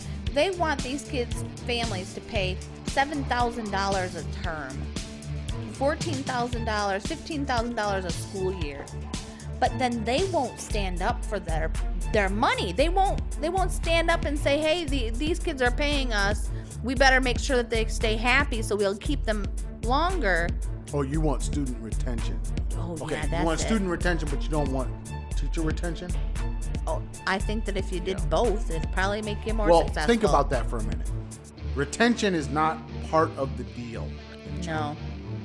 This is That's not why we something used to get that anybody- bonuses for 100% retention, and because you and I had 100% retention for 2 years, Yeah, but- and that had never happened in that school before, so we started getting bonuses based on that because the guy was so happy we kept the kids.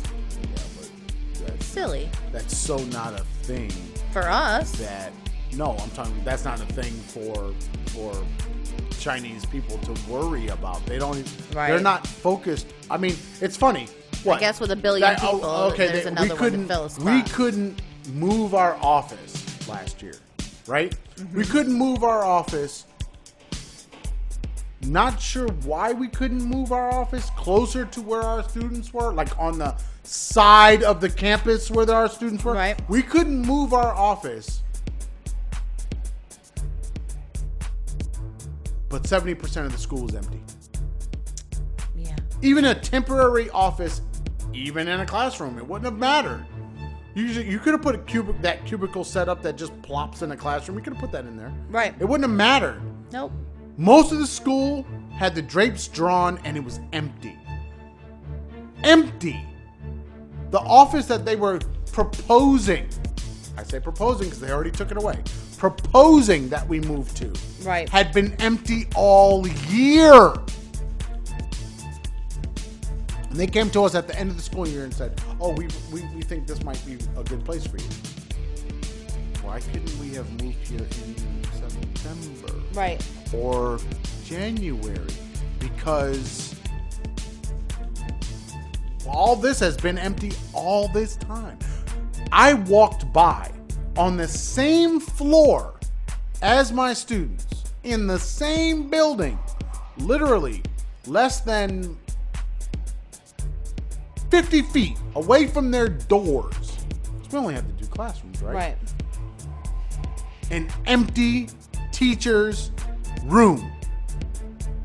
It was empty all year long. All the other teachers, all the Chinese teachers, was in a whole nother room. This room stayed empty all year. The principal over the high school told our boss back when we were in Taichung during Thanksgiving week that they were going to move us. We didn't ask to move. It was never something that we wanted. It was all them telling us that we were going to do this thing. So then once they said, "You're going to move," what do? Ask when we're going to move. Right. Because you brought it up. Yep. I can take my squeaky-wheeled freaking piece of luggage and go back and forth all day long. Right. You had to buy luggage. Me and Fitbit You and walking luggage back and Fitbit. forth. Right? I Yep. could have done that. Oh, I did it all year. Right. Wasn't a big deal. It would have been nice if their clocks said what the time was, though, so that when you're on your way to class, the bell doesn't ring Yeah. because their clocks are wrong. Yep. You know, things like that. That would have been nice because that happened so many times. It was ridiculous. It was like, why even look at the clock? Right.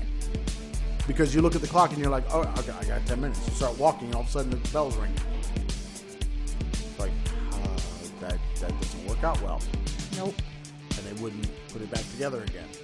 So, there's that. You know, but, I mean, when you look at some of these issues, some of these problems, the problems that I have are not the problems of all the other foreign teachers. No. And I think that's and same thing with the VCE people that taught there. Their problems were more like mine than they were Yes. the other teachers.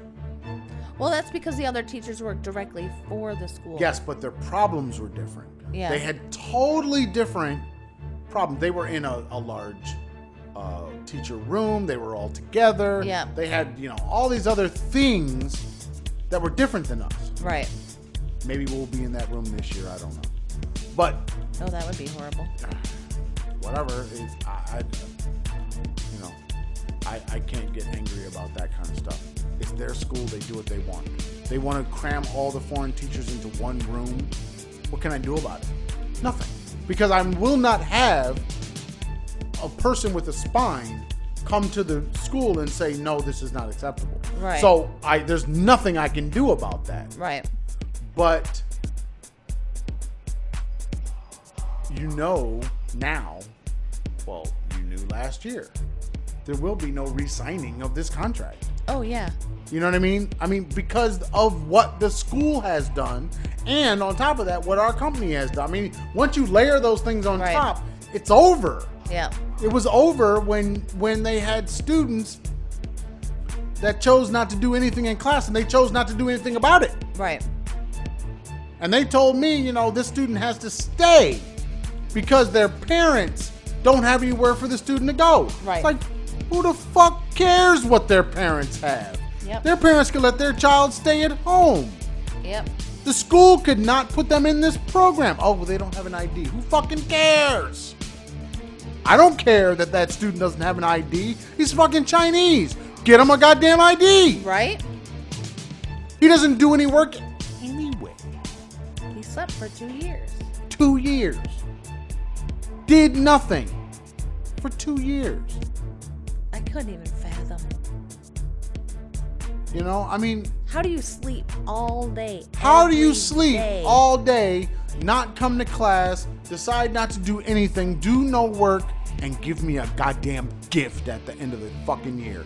I wish I could take it and smash it in his goddamn face. Yeah. It's like, who the hell do you think you are? What do you think that means? Right. I'm going to take it and stick it up in the thing and put something on it to say who it came from. What did he give you? It's some kind of portable battery and a mug like this. Mug. Okay. A thermos style. So you got mug. another power bank to add to your collection. No. I'm not adding it to anything. It will stay at the school. It'll Alright. show. I will find a picture because I have one, and I'll put his picture on it, and I'll say it came from him, and I'll put it next to the thing that I got from Bella at the end of the school year. That was the leftovers from their event in Beijing. Oh, yeah. Yeah, The thing that was already broken when you got it. exactly. A planner that was broken, and very emblematic of China. How do you break a planner? No. It's not how you break a planner. It's the fact that a planner is broken Yeah. when you receive it, Yeah. And they don't plan. which is totally emblematic of what goes on inside of this country. That's true. You feel a little better now after your wine? No, buddy? I don't. No, I'm not going Clearly to. did not have enough wine. Because trust me, I've got to go through this next week. Okay, let's check. Uh-oh. He's going to the email. Let's check. Let's see. It's 9:30 on Monday evening. Check the WeChats. I got nothing. What about your email? Email? Nothing. You sure?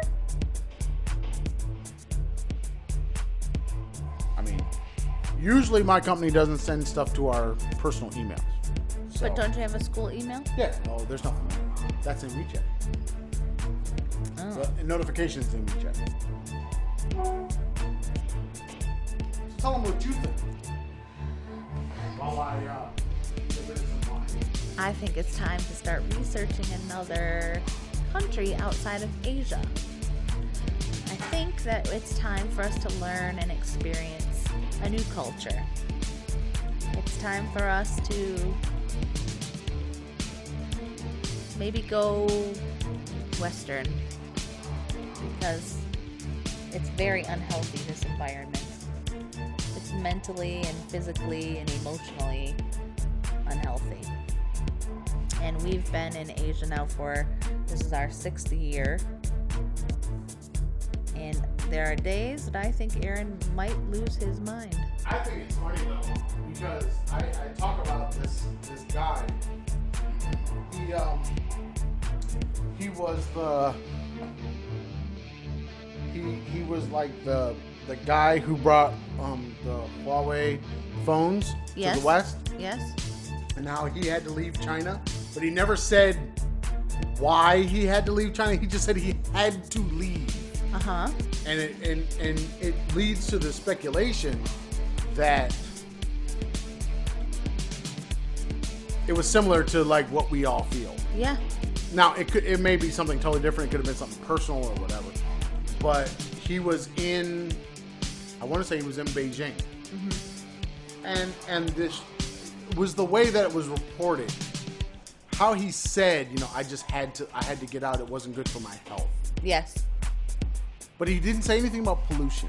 Nope. He didn't say anything about smog. Nope. And it's like, to me, it was almost like a dog whistle. Like, that's the shit we've been talking about. Yeah. Yeah, but when you listen to people from Hong Kong talk about being around mainlanders, they talk about it the same way we do. Yeah, that's except for they have more vitriol than we do. Oh yeah, they're way more angry. Definitely more angry. They absolutely do not like. I mean, they feel that the people in Hong Kong definitely are very open about how. Oh yeah, they're backwards openly angry and they're totally like. But Thailand is like that about the Chinese as well. Okay, Thailand is hateful. They absolutely hate Chinese people. That's a different kind of feeling right there. Yeah, Thailand depends on the Chinese for tourism. They get millions and millions of Chinese tourists every season. And they absolutely despise them. Hate them with a passion, because the Chinese people don't take the time to learn about what's acceptable and what's not acceptable in the Thai culture, and then they just are horrid. I mean, horrid in Thailand. There are rules like, you don't raise your voice, and you take your shoes off before you enter home. You don't even wear house shoes in the house. You wear bare feet. It's same as in going into some offices, and the school you're barefoot, and temples you're barefoot. And the Chinese people, they just don't give a shit. They'll piss and shit in the temple gardens, and I mean, it's just the Thai people hate them. I don't get that.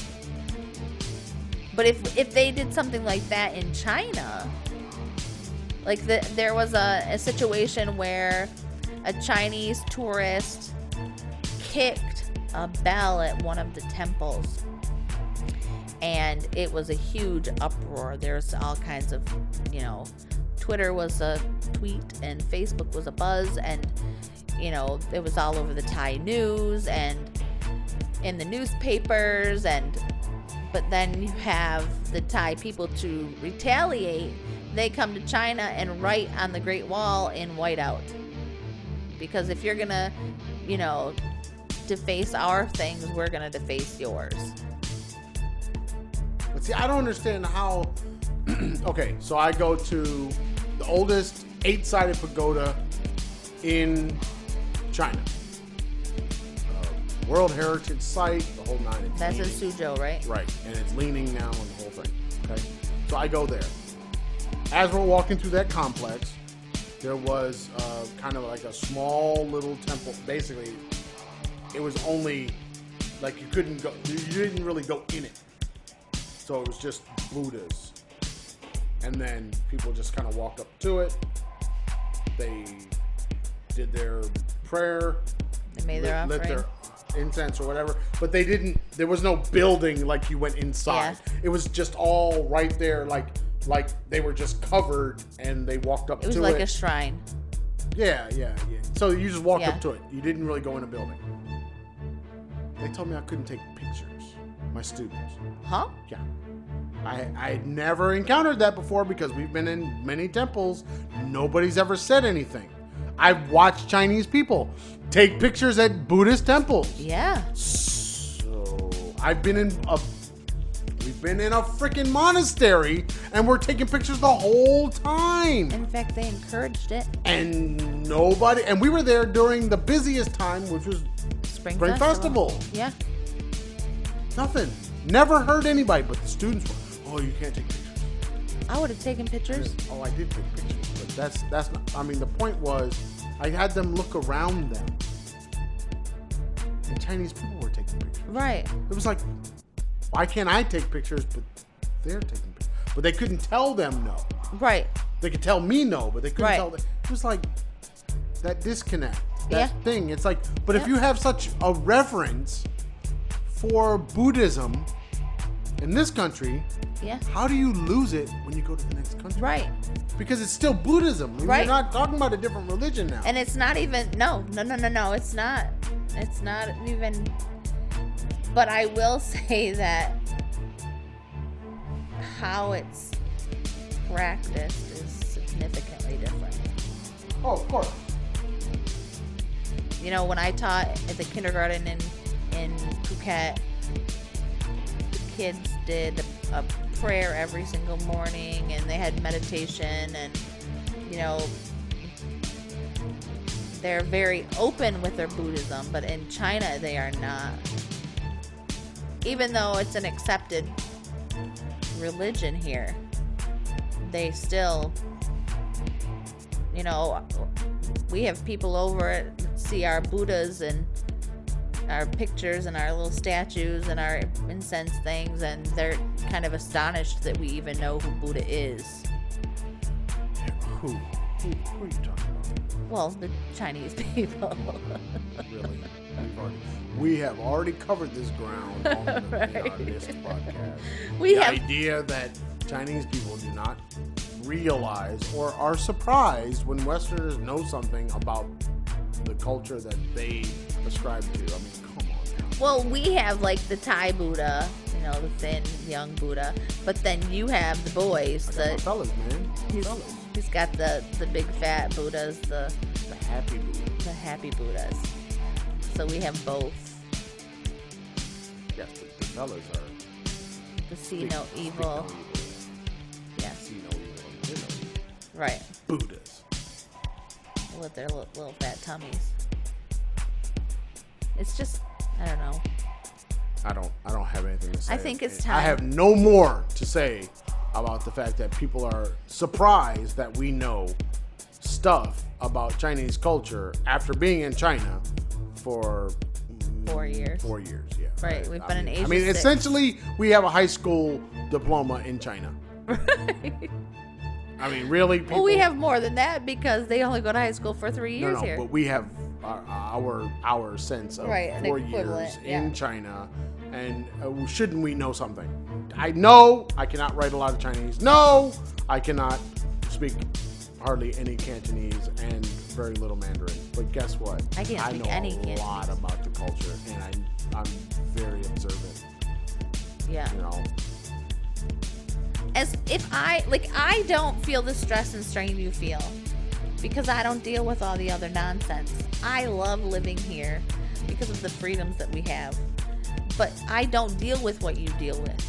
If I were still working full time in a situation where I was dealing with the nonsense, I don't know that we would have made it 6 years in Asia. I would have probably encouraged you to break your contract and go. But that's just not who you are. You're not the break the contract. I kind don't of guy. want to. I've never wanted to. When we left Wei Ming, it was We didn't have it a was choice. very hard for me because I knew within the first less than a month in September, it was like the first week, that it was a bad situation. But Yeah. I had signed a contract. I was gonna do my contract, Yep, and I was just gonna, signed a I was gonna work through it. Yep.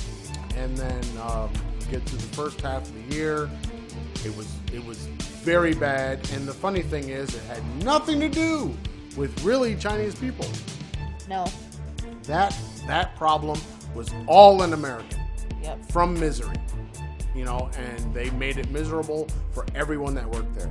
She was very bigoted and horrible. That was, I had to leave because it would have been bad for everybody if I would have stayed. Yeah. It would have been bad for the students. It would have been bad for her, especially. It would have just been really bad because she engendered hatred. Yeah. She did not know how to engender any kind of respect or love. No. So because of that, it was better for me to leave. But then, like I told them, we told them before we left what the problems were. Right. We made sure. Now, if they had, We had it in writing. Look, they had an HR person. Yes. And if they were smart, they would have had an HR person available to all of us while that person was on maternity leave. If they would have done that, maybe we could have fixed problems before they got so bad that we couldn't do anything.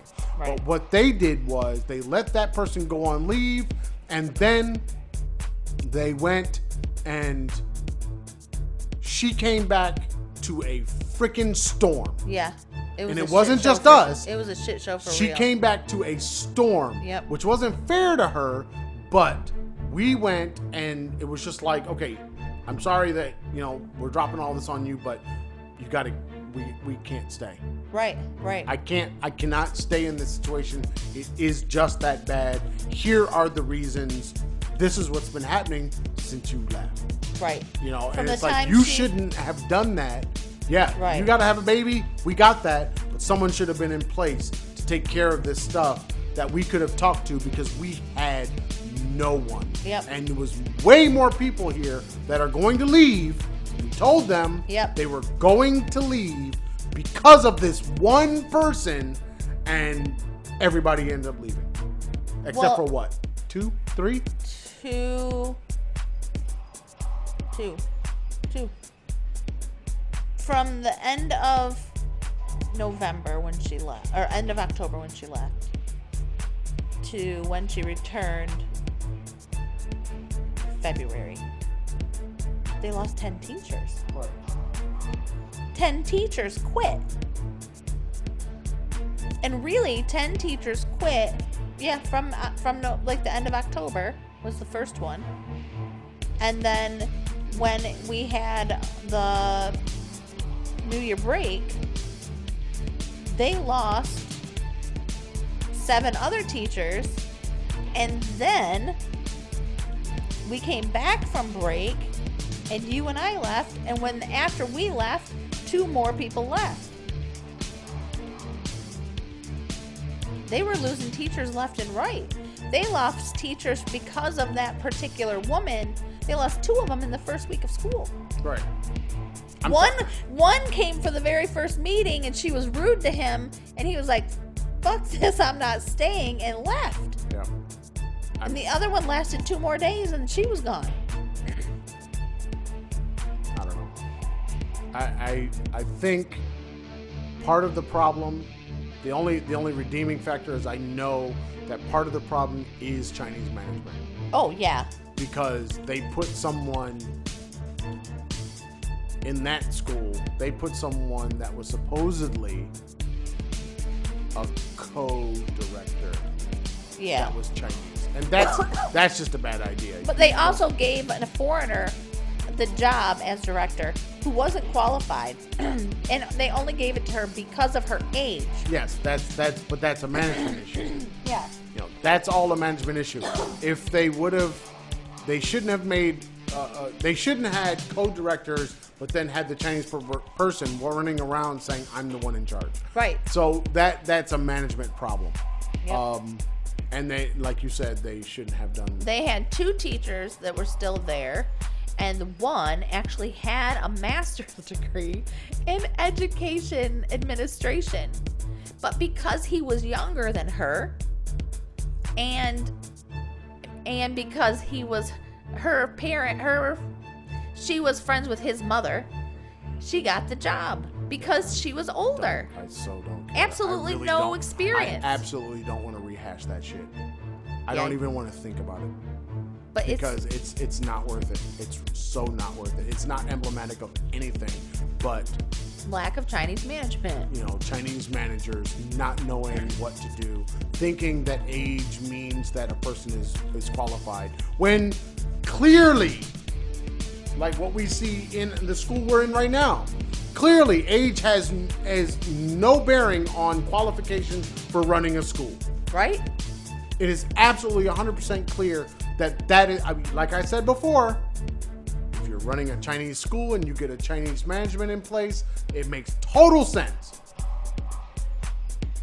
Getting a person to try to run a school where you're going to have a large group of people that are not Chinese, that do not follow that culture, and think that you're going to put them and do to them what you do to Chinese people. Yeah, and think that they're just going to sit around and take it. Yeah, that just means you just don't know what you're doing. Right.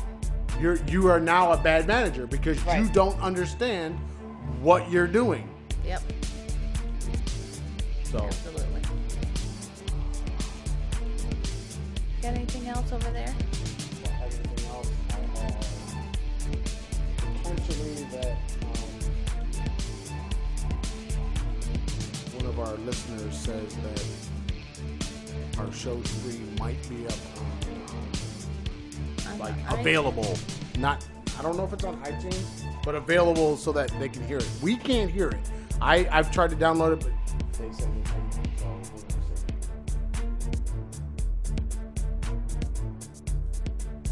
I'm trying to refresh my feed on the iTunes, but I don't see it there either. Not sure what's going on with that, but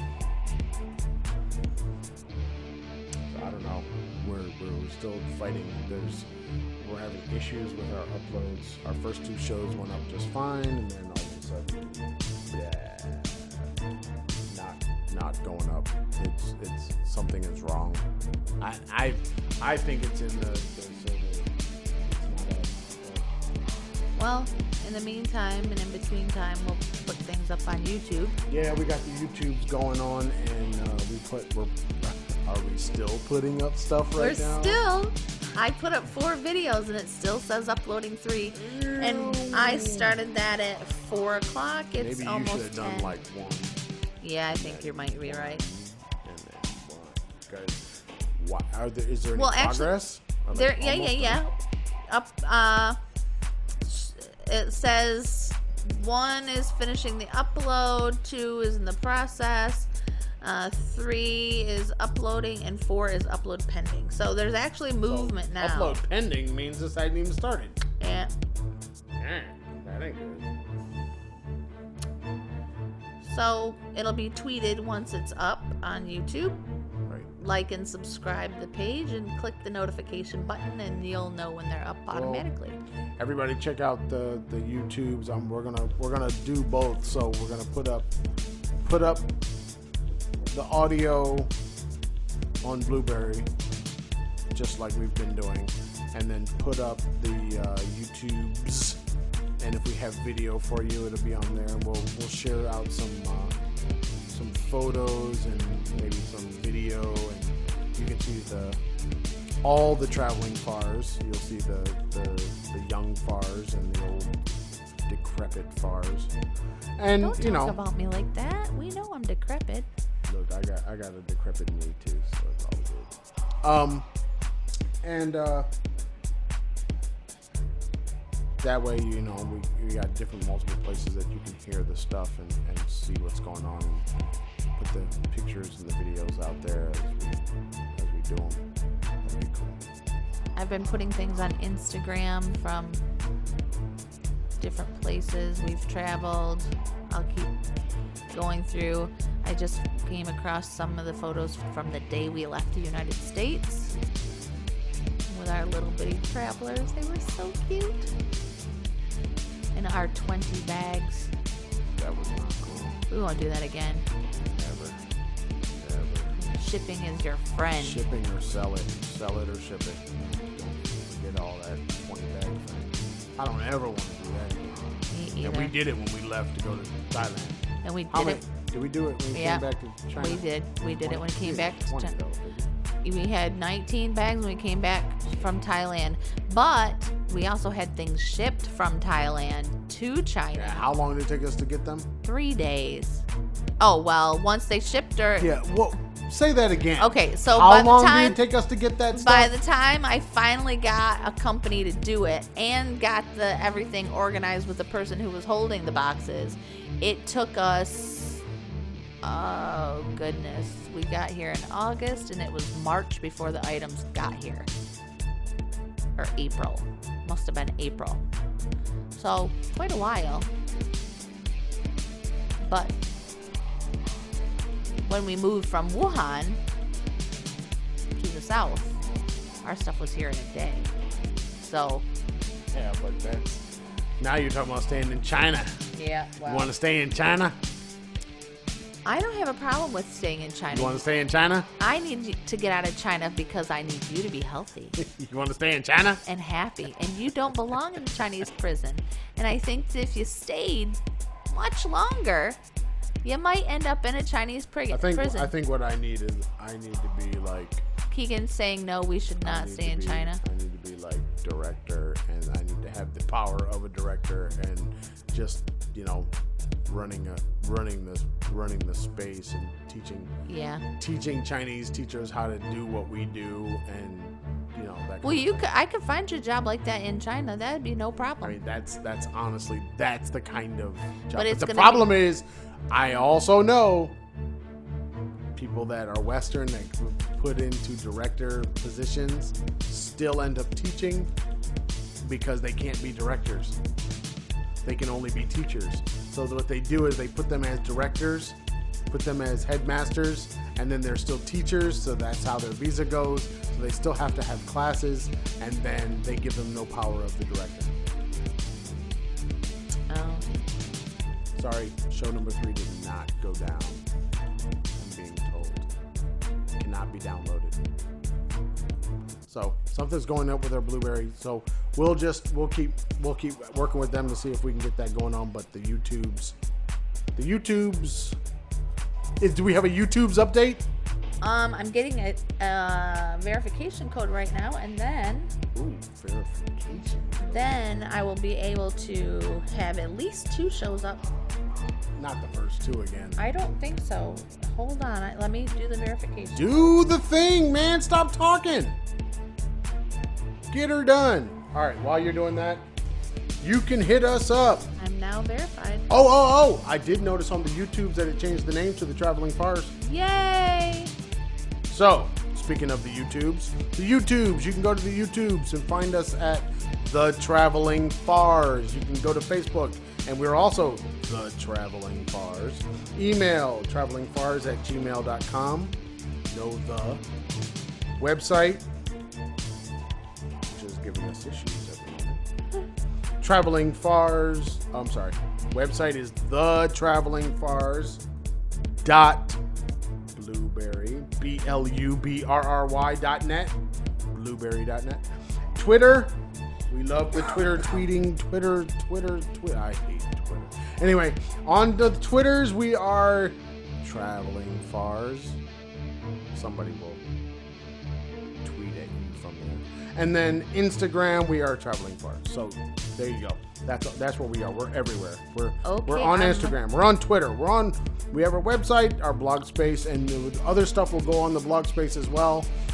We'll have words and wisdom from Keegan and Aaron, and pictures and video, and whatever we can put on the blog space, we'll put it up there because we want to share everything that we're doing with you guys. If you got stuff that you need to tell us, you can always email us. You can hit us on the blog space because You can leave comments there. Facebook, of course. Twitter, of course. Instagram, of course. And YouTube, of course. My You look like you got Macau, something. my What you got? random rant from Macau is up. Ooh, that was a good one. That was video. That one's the video. Like, that's video. That's like us talking and sitting next to each other, which we don't do. That Yeah. was video. That's not just random photographs and stuff. And it's funny. I'm telling a friend of mine to go to YouTube right now. See if it's there. I had to, well, for whatever reason, now I'm only showing 3 of the videos after I verified, but let me go back over here. Oh God, now she's No, I'm good. I'm good. We're getting off here. There's a Winy Monday that's going up that's pending. But the other ones are good. Alright. Well, we'll get this one up as soon as possible, and the rest of our videos that are pending. Probably YouTube looks like it's going faster than dealing with the blueberries, and we'll get them to fix our blog space. See what's going on. Yeah. I don't know why. If I'm paying for it, it better be fixed, man. Yeah, the one you pay for is the one that doesn't work, and the one that you're The free one. the free one. Everything works just fine. It's very scary. The traveling fars tweeted. All right. That's what I just got on my phone. All right. We're out of here. We tweeted? Peace, love, and hair grease. Yeah, you tweeted. Yeah. You're a Twitter tweeter. I'm a tweeter. Yeah, it makes you feel all Twitter. All right. Peace. Bye.